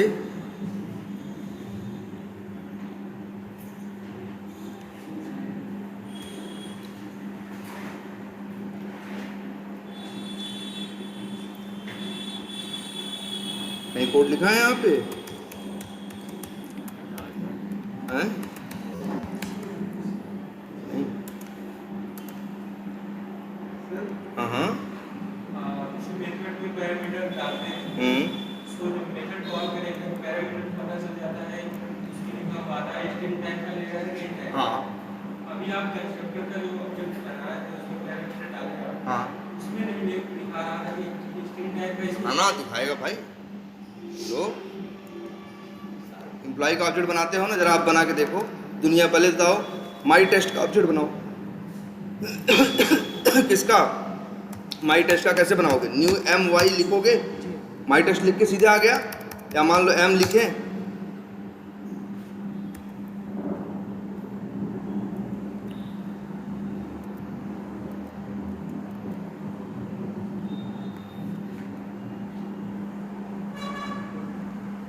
ये देखो इक्लिप्स एकदम धोखा नहीं देता। एम वाई क्या न्यू माई टेस्ट कर रहा है ना, माई टेस्ट में कुछ मांग रहा है तुमसे, नहीं मांग लेता है, दिखा देता है इसको क्या चाहिए और क्या नहीं चाहिए, दिखा रहा है कुछ मांग रहा है तुमसे, नहीं मांग रहा है ना। क्यों? क्योंकि माई टेस्ट का क्लास के अंदर जो कंस्ट्रक्टर है वो कैसा कंस्ट्रक्टर है? डिफॉल्ट। जब वो नहीं मांगता तो ये भी नहीं मांग रहा है, ये देखो। लेकिन जरा इससे पूछो एम्प्लॉई से, न्यू लिखो, ऑब्जेक्ट बना रहे हो, 2 पैरामीटर मांग रहा है कि नहीं मांग रहा है तुमसे? ये देख के भी हम जान जाते हैं। हम अगर हमको काम कर रहे हो, हमने नहीं भी देखा हो एम्प्लॉई को, क्लास को अंदर से न्यू लिखे, ईएमपी लिखे, ऐसे आ गया तो यहाँ दिख रहा है 2 पैरामीटर मांग रहा है। तो एक ऑब्जेक्ट बनने के टाइम पे पैरामीटर किसके लिए मांगेगा? कंस्ट्रक्टर को चलना है ऑब्जेक्ट बनने के टाइम पे, तो उसी का मांग रहा होगा। हम देख के जान गए, हमको अगर भी देखेंगे ना, जो जावा जानता होगा वो तुरंत पूरी भविष्यवाणी कर देगा, कहेगा एम्प्लॉई एक क्लास है, उसके अंदर एक कंस्ट्रक्टर है और वो कंस्ट्रक्टर 2 पैरामीटर मांग रहा है, पहला स्ट्रिंग और दूसरा इंट। देखते ही बता देगा। और फिर यहाँ जो भेजना है अब अपना आप भेजो, और जो भेजना है यहाँ पे भेजो। अब बात समझ में आई?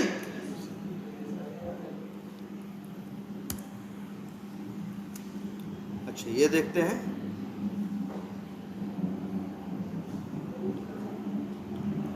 अब तो हम लोग कोड कैसे लिख रहे हैं?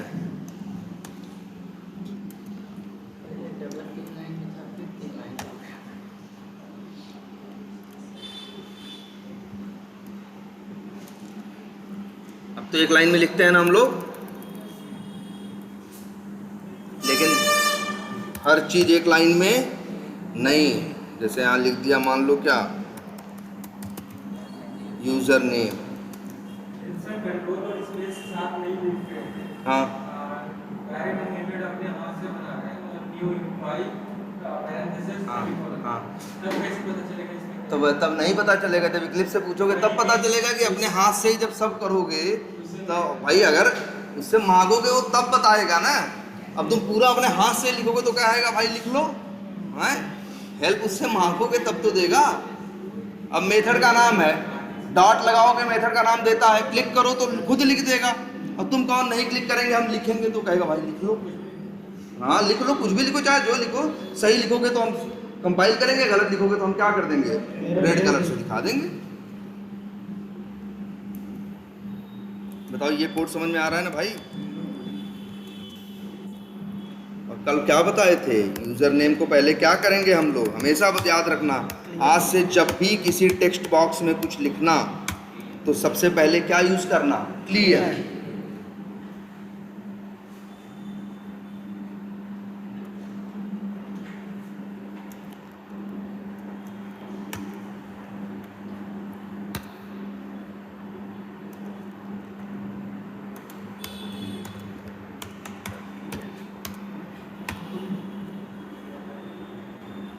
और बताओ तुम ही देखना, कि हम लोगों ने क्या किया है,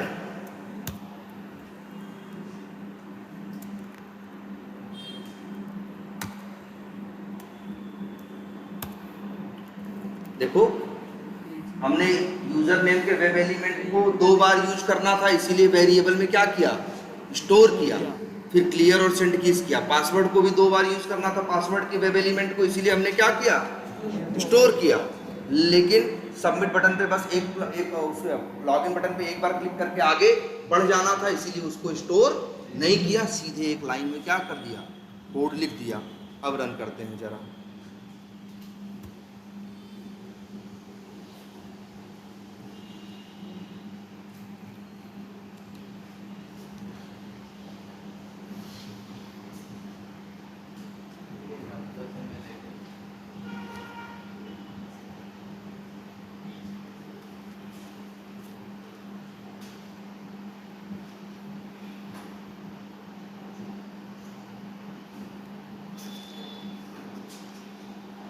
आ गया? अच्छा, एक काम करते हैं, जरा ये देखो ध्यान से, यहाँ क्या लिखा है, होम लिखा है ना, यहाँ क्या लिखा है, होम। हमको यही प्रिंट कराना है कि यहाँ क्या लिखा। तुम अभी तक क्या सीखे हो, कहीं कुछ लिखा हो तो क्लियर कर दो, टेक्स्ट बॉक्स को क्लियर करना जानते हो, टेक्स्ट बॉक्स में टाइप करना जानते हो, किसी बटन पे क्या करना जानते हो, कहीं क्लिक करना हो तो क्लिक करना जानते हो। अब हम तुमसे ये चाहते हैं कि मेरा कोड ये निकाले कि यहाँ क्या लिखा है।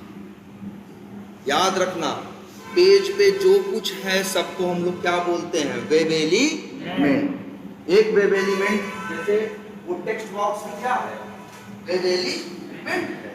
ये जो कुछ दिख रहा है सब क्या है, वेब एलिमेंट है। उसी में एक वेब एलिमेंट ये है जिसका नाम क्या है, होम। तो तुम देख के बता रहे हो, हम चाहते हैं मेरा कोड ये निकाले कि यहाँ क्या लिखा है और क्या नहीं लिखा। तो किस पे काम करना है हमें, होम पे। लेकिन क्लिक नहीं करना, सेंड कीज नहीं करना। हम अपने कोड से ये चाहते हैं कि मेरा कोड यहाँ क्या लिखा है निकाल के हमको प्रिंट करके दिखाए, है ना। तो तुम कहोगे अरे सर जी दिखाने की क्या जरूरत है, ये तो समन्वय क्या है, दिख ही रहा है। अरे मेरे भाई, ऑटोमेशन इसलिए नहीं होता कि चला के बैठ के देखते रहो, तब काहे को लगाए हो यार इसको।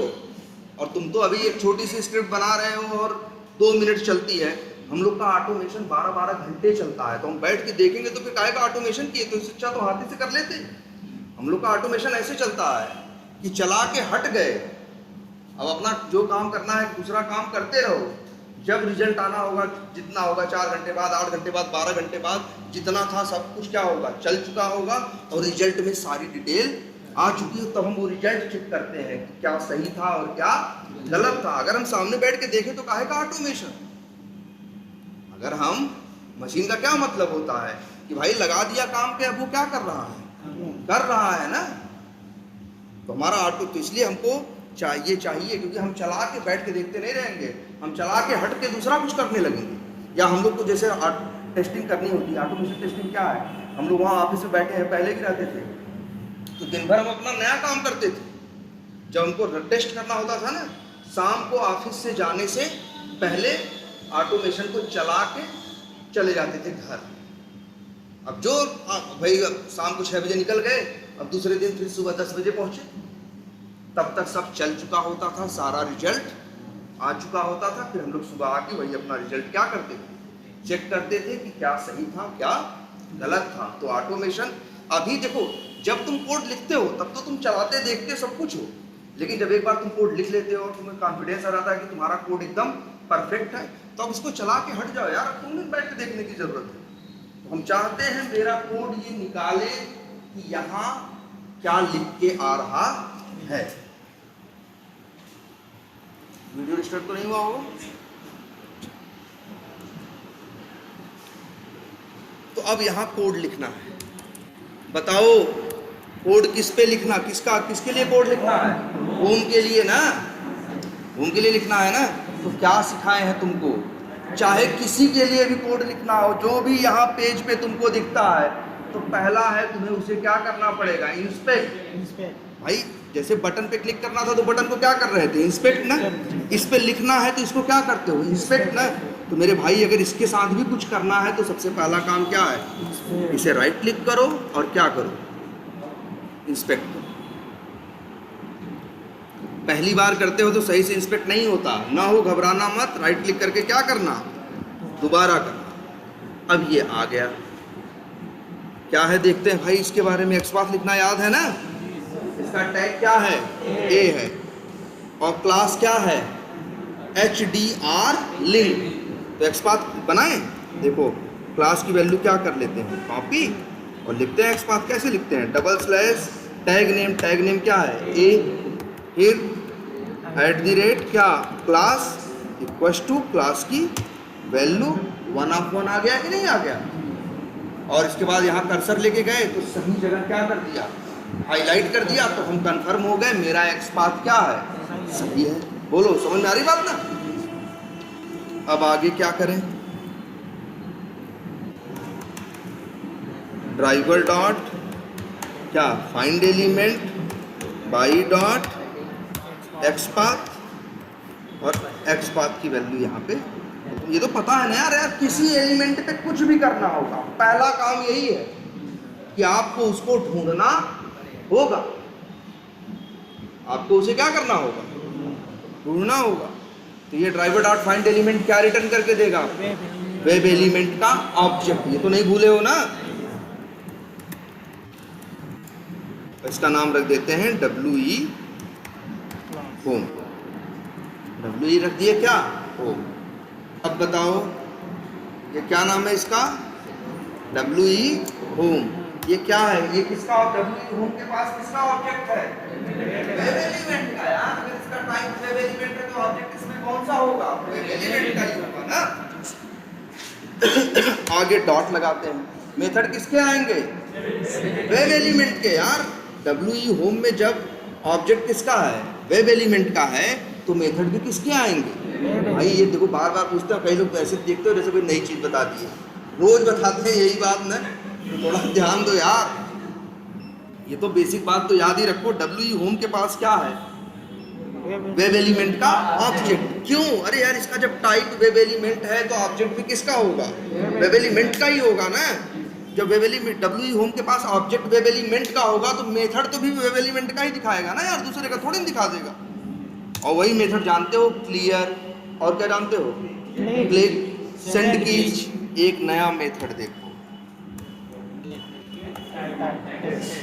Gate text. मेथड रिटर्न करता है, करता है ना, कोलन के बाद तो लिखा है ना, पैरामीटर नहीं मांगता, कोलन के बाद स्ट्रिंग लिखा है, रिटर्न करता है क्या, स्ट्रिंग क्लास का ऑब्जेक्ट।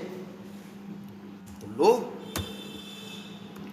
तो अगर स्ट्रिंग का ऑब्जेक्ट दे रहा है तो जिस वेरिएबल में रखोगे उसका भी नाम, उसका भी टाइप क्या होगा। और चाहो तो भाई इसको क्या करो, प्रिंट करके देख लो क्या आता है।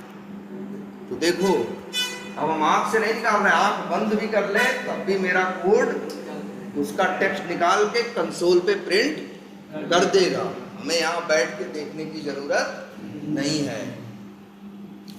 जैसे एक मेथड क्लियर करने को था, एक सेंड कीज करने को था, एक क्लिक करने को था, वैसे ही एक मेथड ये है, क्या नाम है इसका, गेट टेक्स्ट, जिसका काम क्या है, किसी का टेक्स्ट निकालना। और जो टेक्स्ट निकाला इसने, हमने उसे क्या किया, प्रिंट कराया। देखो कंसोल पे आया कि नहीं आया। अब तुम ये जान चुके हो किसी का भी क्या निकालना, टेक्स्ट निकालना। जैसे कोई तुमसे कहे कि यहाँ क्या लिखा है, क्या लिखा है, एडमिनिस्ट्रेटर ना, आंख से देख के बता रहे हो ना। अगर तुम्हारे कोड को बताना हो तो तुम्हारा कोड बता सकता है, क्या करोगे, राइट क्लिक करोगे। अगर तुमसे अब कोई कहे कि किसी एलिमेंट का क्या ले आओ, टेक्स्ट ले आओ, किसी एलिमेंट का क्या ले आओ, टेक्स्ट ले आओ, तो तुम कौन सा मेथड यूज करोगे, गेट टेक्स्ट।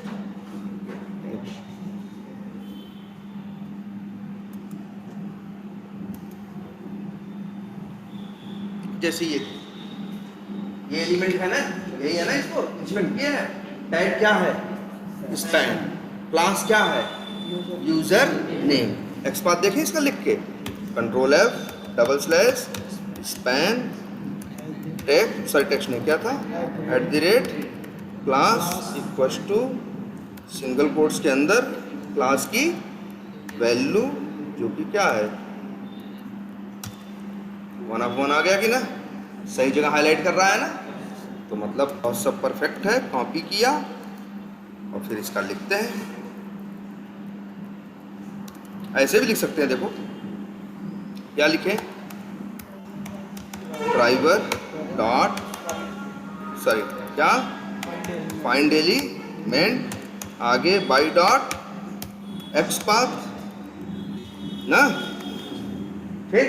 तो ड्राइवर डॉट फाइंड एलिमेंट करेंगे तो क्या पाएंगे भाई, जब ड्राइवर डॉट फाइंड एलिमेंट चलता है तो क्या देता है, वेब एलिमेंट का ऑब्जेक्ट। तो हम तो एक लाइन में भी लिख सकते हैं ना, आगे डॉट लगाएंगे तो क्या आएंगे, वेब एलिमेंट के मेथड, वही मेथड कॉल कर लें गेट टेक्स्ट, तो उसका भी टेक्स्ट लेके आएगा जो वहाँ क्या लिखा है, स्ट्रिंग लिख देते हैं एडमिन टेक्स्ट, या लिख देते हैं क्या, लिख दें यूजर टेक्स्ट, और यही क्या कर दें, प्रिंट कर दें। और ये भी देख लो मेरे भाई, अगर इस लिंक का इस होम वाले का एक ही बार यूज था तो 2 लाइन में करने की क्या जरूरत थी, तब तो हम चाहते तो सीधे कैसे कर देते, एक ही लाइन में कर देते, मतलब कैसे कर देते, ऐसे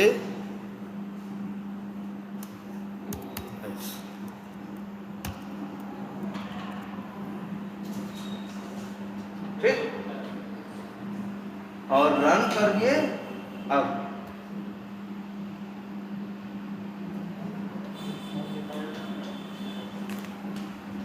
चल रहा है, देखना अंतिम में आ गया लेके कि नहीं आ गया। तो अब बताओ, किसी का टेक्स्ट भी प्रिंट करा सकते हो, और ये खूब ट्राई करना है। ये भी बता दें इस मेथड का हम कितना यूज करते हैं जानते हो, बहुत ज़्यादा। इसका हम लोग बहुत ज़्यादा यूज करते हैं। हाँ यार, टेक्स्ट आएगा मिलेगा तभी तो चेक करेंगे सही है कि क्या है, गलत है, हमको तो देखना है ना। ऐसा तो नहीं है कि होम वाले पेज पे जा रहे हो तो वहाँ लिखा है अकाउंट वाले पे लिखा है होम। एकदम यार हाथ चेक करना चाहिए। वैसे ये भी एक बात है, सब कुछ चेक करना संभव नहीं है, 100% टेस्टिंग इज नॉट पॉसिबल। तो लेकिन तब भी जो मेन चीजें हैं उनको कवर करने की हम कोशिश करते हैं। इतनी बात समझ में आई। अब बताओ क्या क्या कर सकते हो, किसी एलिमेंट पे क्लिक कर सकते हो, सेंड कीज कर सकते हो, क्लियर कर सकते हो, और उसका टेक्स्ट भी निकाल सकते हो। अच्छा, इसकी लंबाई चौड़ाई बताओ हमें क्या है, किसकी बात करें बताओ, ये बताओ, ये यहाँ जो क्या लिखा है, ये लिखा है ना, ये है ना, या किसकी बताओ, या बताओ, अच्छा चलो इसी की बात करते हैं, या हाँ इसी की बात करते हैं, जो यहाँ पे है जहाँ लिख सकते हैं, इसको क्या बोलते हैं, इसकी साइज क्या है बताओ, साइज मतलब साइज क्या होती है, लंबाई और चौड़ाई। अगर तुमसे कहें कि इसकी साइज बताओ, तुम शायद कहोगे क्या होगा, कहोगे 4 फीट या 5 फीट क्या है, चौड़ा है, और 6 फीट 7 फीट क्या है, लंबा है ना। हम लोग ऐसे ही तो किसी चीज की क्या बताते हैं, साइज किस में बात करते हैं, लंबाई और चौड़ाई। तो अगर तुम्हें ये निकालना हो ये कितना लंबा है और कितना चौड़ा है, तो ये भी निकल सकता है। तुम्हारी ये बटन है, इसकी लंबाई चौड़ाई क्या है, ये जो लिखा है इसकी लंबाई चौड़ाई क्या है, किसी की भी लंबाई चौड़ाई निकालनी हो तो लंबाई चौड़ाई निकाल सकते हो। नंबर 1 बात। और बात नंबर अब 2 पे आते हैं। लंबाई चौड़ाई हम लोग किसमें नापते हैं, हम लोग, तुम्हारे पास ऑप्शन होते हैं, जैसी चीज रहे, छोटी छोटी चीजों के लिए मिलीमीटर सेंटीमीटर में बात करते हैं, थोड़ी बड़ी चीज हो जाए तो इंच में, और फिर क्या फीट में, मीटर में, किलोमीटर में, उसमें हम नापते हैं कि नहीं चीजों को, ठीक है। तो इस सिचुएशन में लेके कंप्यूटर पे कैसे नाप? अच्छा इसकी साइज बताओ। ऐसे देखें तो बोलेंगे क्या है, और मतलब वो बोलेंगे शायद कि 3 फीट चौड़ा है और मतलब 3 फीट ऐसे है लंबा है और 6 इंच क्या है चौड़ा है, क्योंकि स्क्रीन पे देख रहे हो ना। अब लैपटॉप को दिखाएंगे तो वहां भी 3 फीट है, नहीं है ना। अच्छा और तुमको चीज छोटी देखना कि तुमको क्या छोटे छोटे खाने दिख रहे हैं? हमको तो दिख रहा है भाई, तुम लोगों को दिख रहा है कि नहीं दिख रहा है? देखो ये जो स्क्रीन है, अगर इस स्क्रीन के यहाँ तो आप यहाँ से देखो तुम्हें छोटे छोटे चौकोर चौकोर खाने दिखाई देंगे। या एक काम करते हैं इसको,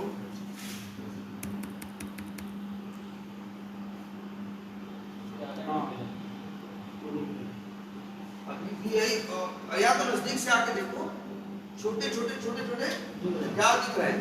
खाने दिख रहे हैं। जिसको नहीं है एक बार देख लो आके नजदीक से, हम नहीं कह रहे हैं कि नहीं चाहो।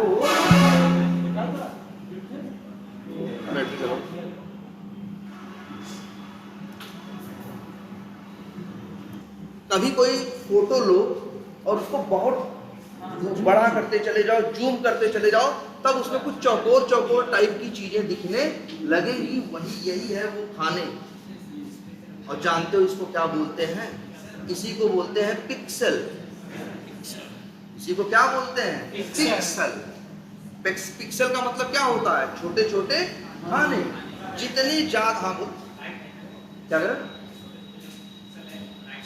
लाइट, हाँ मतलब लाइट तो है ही ना ना ना ना। पिक्सल का मतलब है क्या? छोटे छोटे खाने। और किसी तस्वीर किसी कोई इमेज उतनी ही ज्यादा साफ होगी जिसमें जितने ज्यादा क्या होंगे? पिक्सेल्स होंगे। अरे यार लैपटॉप खरीदते हो, मोबाइल खरीदते हो, 50 मेगापिक्सल 100 मेगापिक्सल क्या है? 100 मेगापिक्सल का मतलब है उसमें खाने छोटे छोटे बहुत ज्यादा रहेंगे। जितने ज्यादा खाने उतनी ज्यादा क्लियर पिक्चर। अरे यार लैपटॉप खरीदते हो, टीवी खरीदते हो तो कहता है ना HD है, फुल HD है। अब तो आने लगा है क्या? 4K है, 8K है। क्या है वो 4K? अगर तुम जैसे हम बात करते हैं HD ना, तो HD का मतलब होता है 1080 × 756। क्या होता है? HD जो पिक्चर हम लोग देखते थे या देखते हैं उसकी साइज क्या होती है? 1080 × 756 या 756 नहीं थी, 768 था, जो भी हो 768। इसका क्या मतलब हुआ? इसका मतलब हुआ इस लाइन में एक एक अगर खाना गिनोगे तो 1080 खाने होंगे इसमें। कितने होंगे? 1080। और जब ऐसे ऐसे देखो तो 768। और कितने खाने हुए टोटल? अगर एक आप एक लैपटॉप या टीवी आपके पास है और वो कैसी है? HD है,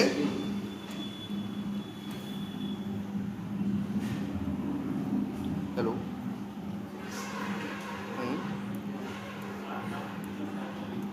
नहीं अभी नहीं, हाँ चलो कर देते हैं। क्या है? चलो 1080 × 700 मान लो 68 कितना? 8,29,440 छोटे छोटे पिक्सल्स या खाने होते हैं, वही आपको दिखता है। इसके बाद तब भी पिक्चर उतनी अच्छी नहीं लगती। फिर आप दूसरी टीवी ले आते हो जो फुल HD होती है, उसमें क्या होता है? उसका कुछ ऐसे होगा 2000 क्या होगा? उसका होगा कुछ ऐसे 2160 × 1400 कुछ या 1280 ऐसा कुछ। तो वो पिक्चर और क्या दिखेगी? साफ दिखेगी, वो टीवी और अच्छी दिखेगी। क्यों? क्योंकि उसमें पिक्सल्स क्या है? जितना ज्यादा पिक्सल्स उतनी ज्यादा क्या? क्लियरिटी है। ऐसे ही आपका 4K है, ऐसे ही क्या है? 8K है। तो याद रखना कंप्यूटर में, लैपटॉप में, टीवी में जहां बात स्क्रीन की आती है, वहां जब किसी की लंबाई और चौड़ाई की बात करते हैं तो मिलीमीटर सेंटीमीटर में नहीं गिनते। किसमें गिनते हैं? पिक्सल्स में। अगर हम इसको पूछेंगे कि इसकी साइज क्या है, किसकी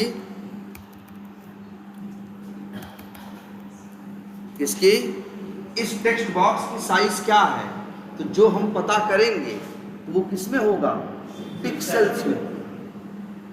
किसमें होगा, पिक्सेल्स में। तो आज अभी हम यही करने जा रहे हैं क्या, कि कैसे किसी की साइज निकाली, जैसे किसी का टेक्स्ट निकाल ले रहे हैं, किसी पे क्लिक कर दे रहे हैं, किसी पे कुछ कर दे रहे हैं। ऐसे ही अगर हमसे कोई कहे कि ये बटन है, इस बटन की क्या बताओ, साइज बताओ, तो मेरा कोड ये भी कर सकता है। चलो किसका बताना है हमें, इसका ना। तो राइट क्लिक करके इसे क्या करें, इंस्पेक्ट किया।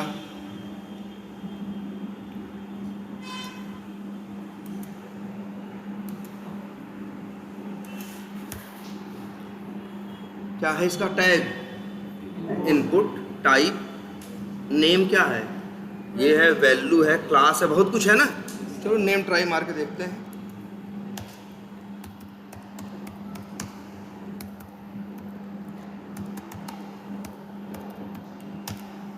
सही है कि नहीं है, एक्सपाथ सही है।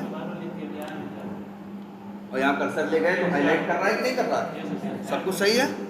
अब हमें निकालना है इसी की क्या, साइज।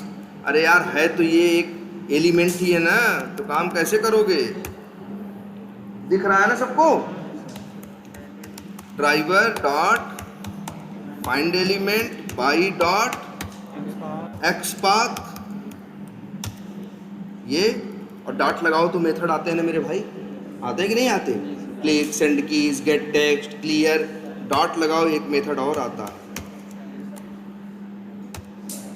क्या नाम है, गेट साइज। ये मेथड क्या पैरामीटर मांगता है, बोलो।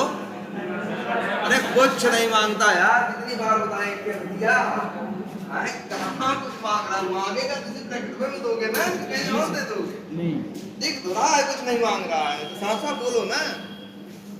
रिटर्न कर रहा है, अरे यार कोलन के बाद जो लिखा होता है वही, अगर कोलन के बाद वाइट लिखा है तो रिटर्न नहीं कर रहा है, कुछ लिखा है तो रिटर्न कर रहा है। क्या रिटर्न कर रहा है, स्ट्रिंग क्लास का ऑब्जेक्ट नहीं यार, लिखा तो है सब डायमेंशन क्लास का ऑब्जेक्ट, कहाँ कुछ छुपा हुआ है, सब साफ साफ तो क्या है लिखा हुआ है। तो एक गेट साइज मेथड कॉल किए, क्या पाए तुम, डायमेंशन क्लास का ऑब्जेक्ट। मान लो यही है सर्च बॉक्स, इसका नाम रख दिए सर्च बॉक्स, और इसका टाइप क्या रखेंगे, डायमेंशन। एरर दे रहा है ना भाई, तुम्हें पता है लिख रहे हो तो इंपोर्ट करना पड़ता है ना। जब हम 4 अक्षर लिख के कंट्रोल स्पेस मारते हैं तो अपने आप इंपोर्ट कर लेता है, लेकिन जब पूरा अपने हाथ से लिखोगे तब तुम्हें ये खुद से इंपोर्ट करना पड़ेगा। जैसे देखो एरर दे रहा है ना, कर्सर लेके जाओ, क्या बोलेगा, इंपोर्ट करो। लेकिन अब बड़ा धर्म संकट है, यहाँ डायमेंशन नाम के कितने लोग हैं, 2, इसको यूज करो भाई, जिसके नाम में क्या आ रहा है, सेलेनियम, वही मेरा है। तो बस हम कौन सा इंपोर्ट करेंगे, ऊपर वाला है, क्लिक कर दिया, हो गया कि नहीं हो गया। अच्छा अब बताओ सर्च बॉक्स क्या है, देखो सब लोग ध्यान से, पहले सर्च बॉक्स क्या है, वेरिएबल है, किस टाइप का है, डायमेंशन टाइप का है। इसके अंदर किसका ऑब्जेक्ट होगा, डायमेंशन का होगा। तो अगर सर्च बॉक्स डॉट करोगे तो मेथड किसके आएंगे, वेब एलिमेंट के नहीं आएंगे, किसके आएंगे, डायमेंशन के आएंगे ना। अब डायमेंशन में कई मेथड हैं, एक मेथड और है जिसका नाम क्या है, सॉरी क्या है, गेट हाइट। क्या नाम है, गेट हाइट। और ये क्या रिटर्न कर रहा है, इंट, तो उसकी हाइट बताएगा।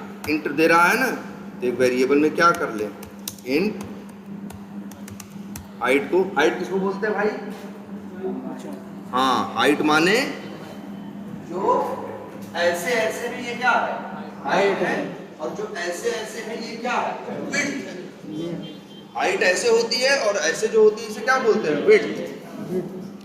तो देखो ध्यान से, और इसके बाद ऐसे ही सर्च बॉक्स है ना, किस क्लास का ऑब्जेक्ट है ये? डायमेंशन का ना।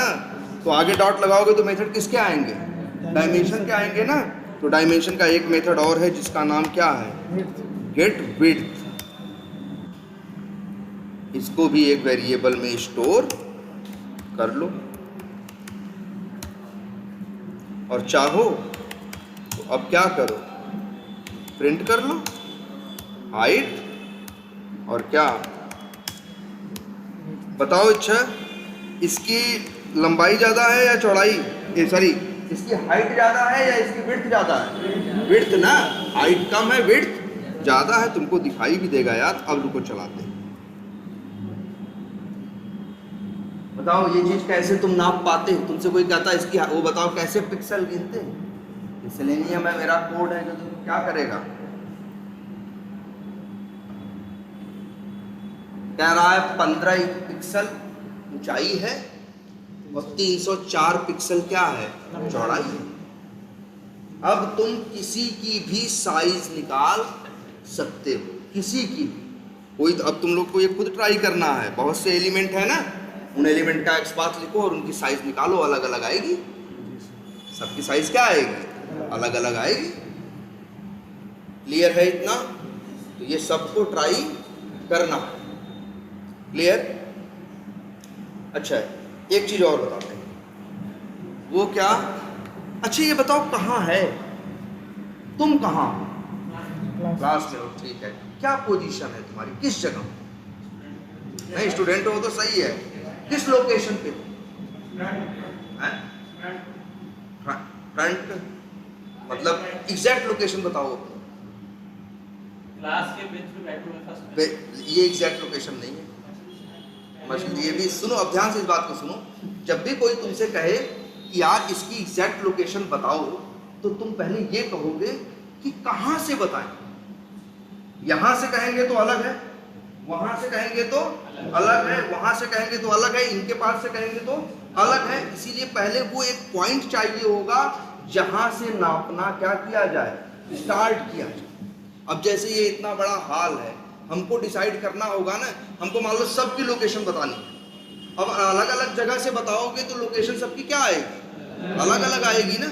तो इसीलिए अगर हमको सबकी लोकेशन बतानी है तो सबसे पहले एक पॉइंट चुनना पड़ेगा जहां से हमें सबको नापना है ना। अब जैसे मान लो हमने ये कोना ले लिया, कौन सा कोना? ये कोना। तो अब बताएंगे कि तुम्हारी लोकेशन क्या है। और याद करो, लोकेशन भी कैसे बताएंगे? याद करो तुम लोग जरा बचपन में, अब 7वीं 8वीं की चीज, बचपन में हम लोग 7वीं 8वीं में थे तो कभी कभी टीचर क्या करता था,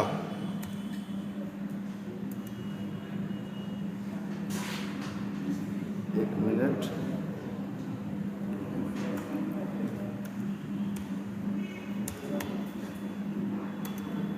देखो जरा, हाँ ये देखो, हाँ जरा बचपन में याद करो, हम लोगों के पास एक गणित में कई बार ग्राफ ले आने को बोलते थे वो लोग ना। वो कहते थे क्या करने ले आओ? ग्राफ ले आओ। ग्राफ में भी क्या होता था? छोटे छोटे खाने हुआ करते थे, है ना। और फिर जो ग्राफ की सवाल रहती थी, तो वो ग्राफ की सवाल हमेशा ऐसे होती थी, एक ऐसे डंडी होती थी और एक ऐसे। इसको बोलते थे, अब इसको बोलते थे क्या? इसको बोलते थे एक्स अक्ष या एक्सिस, और ऐसे ऐसे को क्या बोलते थे? Y axis. याद है?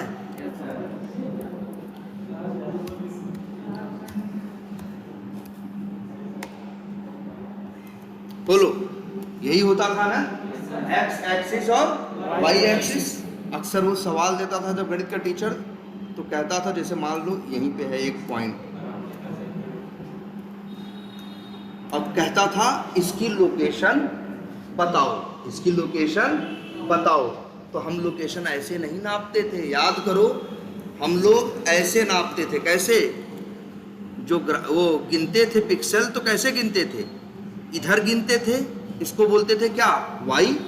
और इधर वाला गिनते थे, इसको क्या बोलते थे? एक्स। मान लो यहाँ से ये दूर, यहाँ से यहाँ तक में मान लो ग्राफ के कितने खाने हैं, मान लो हैं 45, तो हम लोग यहाँ क्या लिख दिया करते थे,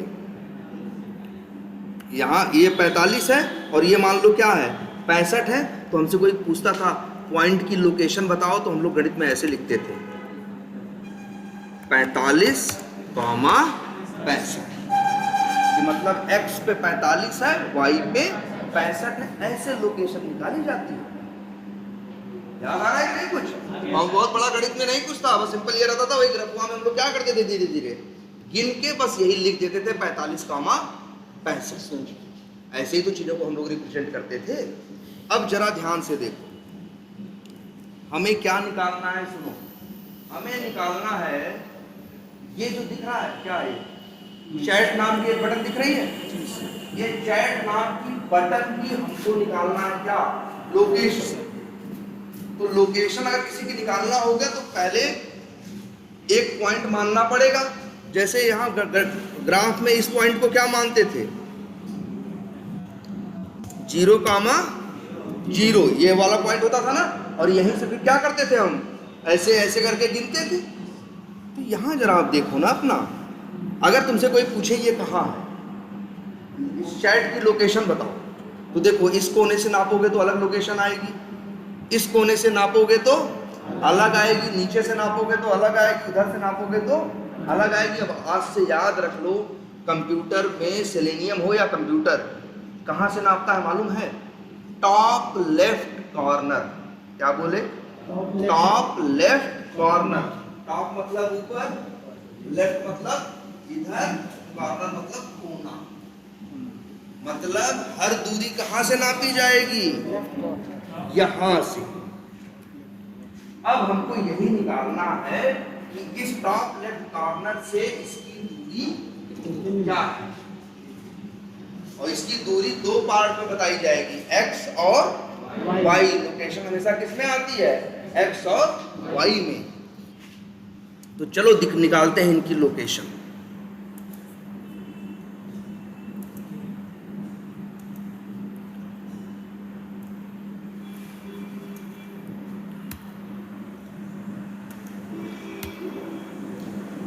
क्या है इसके पास, टाइटल है ना, ट्राई मार के देखें। चलो क्या करेंगे, कंट्रोल F, टैग क्या है, img @title = सिंगल कोट्स में, और 1/1 आ गया कि नहीं आ गया, हाईलाइट हो रहा है, सब सही है ना। अब देखो उसकी लोकेशन निकालनी है ना, कैसे निकलेगा ये देखते हैं। अच्छा इसको ऐसे लिख दे क्या, height plus comma, height plus comma, और फिर क्या लिख दे, तो अब एक ही लाइन में प्रिंट हो जाएगा कि नहीं, हाइट कॉमा विड्थ। अब देखो हम क्या करने वाले हैं, हमको तो अब चैट वाले का निकालना है ना, तो ड्राइवर डॉट क्या लिखेंगे, फाइंड एलिमेंट, अंदर क्या लिखेंगे, y डॉट एक्स पाथ, और दे देंगे क्या, एक्स पाथ। और भाई देखो ड्राइवर डॉट फाइंड एलिमेंट के बाद क्या पाओगे, वेब एलिमेंट का ऑब्जेक्ट। आगे डॉट लगाओगे तो मेथड किसके पाओगे, वेब एलिमेंट के। अब इसी का जैसे गेट साइज मेथड साइज निकालने के लिए था, ऐसे ही एक मेथड है गेट लोकेशन। क्या है, गेट लोकेशन। और ये क्या रिटर्न करता है, रिटर्न करता है कि नहीं, पहले बताओ पैरामीटर क्या मांगता है, कुछ भी नहीं। रिटर्न क्या करता है, पॉइंट क्लास का ऑब्जेक्ट। देखो पॉइंट लिखा है ना, तो क्या रिटर्न करेगा, पॉइंट क्लास का ऑब्जेक्ट। तो एक वेरिएबल में इसको भी क्या करो, स्टोर कर लो। वेरिएबल का नाम क्या रखें, चलो क्या रख दे रहे हैं, PO। अब यहाँ दो ऑप्शन है ना, कौन वाला यूज करें, अब PO जो है, PO के अंदर किसका ऑब्जेक्ट है, वेब एलिमेंट का। हाँ भाई, PO के अंदर किसका ऑब्जेक्ट है, पॉइंट का ना, PO डॉट। अब देखो एक मेथड है जिसका नाम क्या है, गेट एक्स। क्या रिटर्न कर रहा है, इंट। ये जानते हो मेथड क्या करेगा, अरे यार x का मतलब ये वाली दूरी होती है, कौन वाली, जो ऐसे ऐसे दूरी होती है उसको क्या बोलते हैं, x, और जो ऐसे होती है वो क्या होती है, y। वो बताएगा यहाँ से इसकी दूरी क्या है, ये कितने पिक्सल है, ये कौन बताएगा, गेट एक्स। और यहाँ से यहाँ कौन बताएगा, गेट वाई। देखो निकालते हैं, गेट एक्स, और इसको लिख देते हैं क्या, इंट एक्स। ऐसे ही एक बना देते हैं इंट वाई पीओ डॉट, एक मेथड और है कौन सा, गेट वाई। और चाहो तो प्रिंट कर दें। अरे एक्स प्लस वाई दोनों नंबर है, सीधे जोड़ दोगे तो जुड़ जाएंगे ना, जोड़ना हमें नहीं है, हमें तो अलग अलग देखना है एक्स क्या है और वाई क्या है। अब रन करते हैं। कंप्यूटर में किसी की लोकेशन ऐसे ही नापते हैं, और ये नापना मिलीमीटर सेंटीमीटर में नहीं होता, किसमें होता है, पिक्सेल्स में होता है सारा हिसाब। देखो आ गया होगा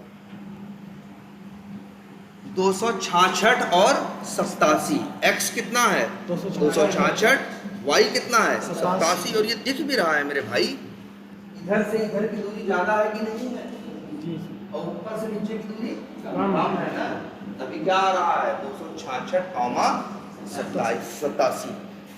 अब निकाल लोगे कईयों के साथ, सबको ये ट्राई करना है। अब तुम्हारे दिमाग में एक सवाल आ रहा होगा कि सर इसकी जरूरत क्या है, सर इसकी जरूरत क्या है। जरूरत ये है मेरे भाई, अभी तो हम निकाल रहे हैं, बाद में हमें इन्हें क्या करना है, टेस्ट करना है। ऐसा थोड़ी ना है कि आज एप्लीकेशन दिखे, अच्छा बताओ आज ये यहाँ दिख रहा है, 4 दिन बाद तुमको यहाँ दिखने लगे, तो ये सही बात है, अरे डिफेक्ट है यार। हर चीज की पहले से जगह क्या है, डिसाइडेड है, और हमें वो टेस्ट करना होता है कि वो चीज सही जगह पे आ रही है कि नहीं। तो इसी लोकेशन से तो निकालते हैं कि फलाने सही लोकेशन पे है या नहीं। जैसे डेवलपर ने हमने बता दिया, क्या बता दिया कि जो चैट वाला क्या है, बटन है, इसकी लोकेशन होगी एक्स की क्या होगी 266, और वाई की क्या होगी 87। वो हमको बता दिया, हमको पता है। अब हमारा कोड चलेगा। अगर मेरे कोड में भी 266 और 87 आया, तो हम कहेंगे वो कहाँ है, सही जगह पे। अगर मेरे कोड में कुछ और आया, 305 आया, और क्या आया 85 आया, तो ये चीज यहाँ थोड़ी ना रहेगी। 305 हो जाएगा तो चीज कहाँ पहुंच जाएगी, आगे पहुंच जाएगी ना यार। तो हमको ये चेक करना होता है कि जो चीज जहां होनी चाहिए वही है या नहीं। इसके लिए इसका यूज करते हैं गेट लोकेशन का। अरे ये भी टेस्ट करना पड़ता है बच्चे, बताओ ऐसा थोड़ी ना मनमानी ये है। ये टेक्स्ट बॉक्स, इसकी साइज डेवलपर डिजाइनर ने पहले से फिक्स की है, भैया इतना ऊंचा होगा और इतना बड़ा होगा। हमको ये टेस्ट करना है कि ये सही है या नहीं है, तो हमको पहले से पता है क्या होना चाहिए। अब मेरा कोड चलेगा, ये निकाल के लाएगा, तो हम मैच करेंगे जो होना चाहिए वही है या नहीं। अगर जो होना चाहिए वही है तो कहेंगे सब कुछ ओके है, और अगर जैसा होना चाहिए वैसा नहीं होगा तब डेवलपर से बोलेंगे तुम्हारे कोड में क्या है, एप्लीकेशन में क्या है, प्रॉब्लम है या डिफेक्ट है, इसको जाओ क्या करो तुम ठीक करो, तब आगे बात करो। तो अब बताओ कितने मेथड जान चुके हो तुम, 6, और ये भी सब लिखते जाओ कितनी क्लासेस जान चुके हो। ये तो वेब एलिमेंट के 6 मेथड जाने हो, टोटल कितनी क्लासेस जान चुके हो। तुमने रोम ड्राइवर क्लास का नाम सुना है पहली बार यहाँ आने के बाद, और पाई का सुना है 2, वेब एलिमेंट का सुना है 3, और डायमेंशन का सुना है 4, और पॉइंट का सुना है 5। और हर क्लास में कुछ न कुछ क्या है, मेथड्स अलग अलग है ना। तो भाई आज इतना ही रखते हैं, और यार इसकी क्या करो,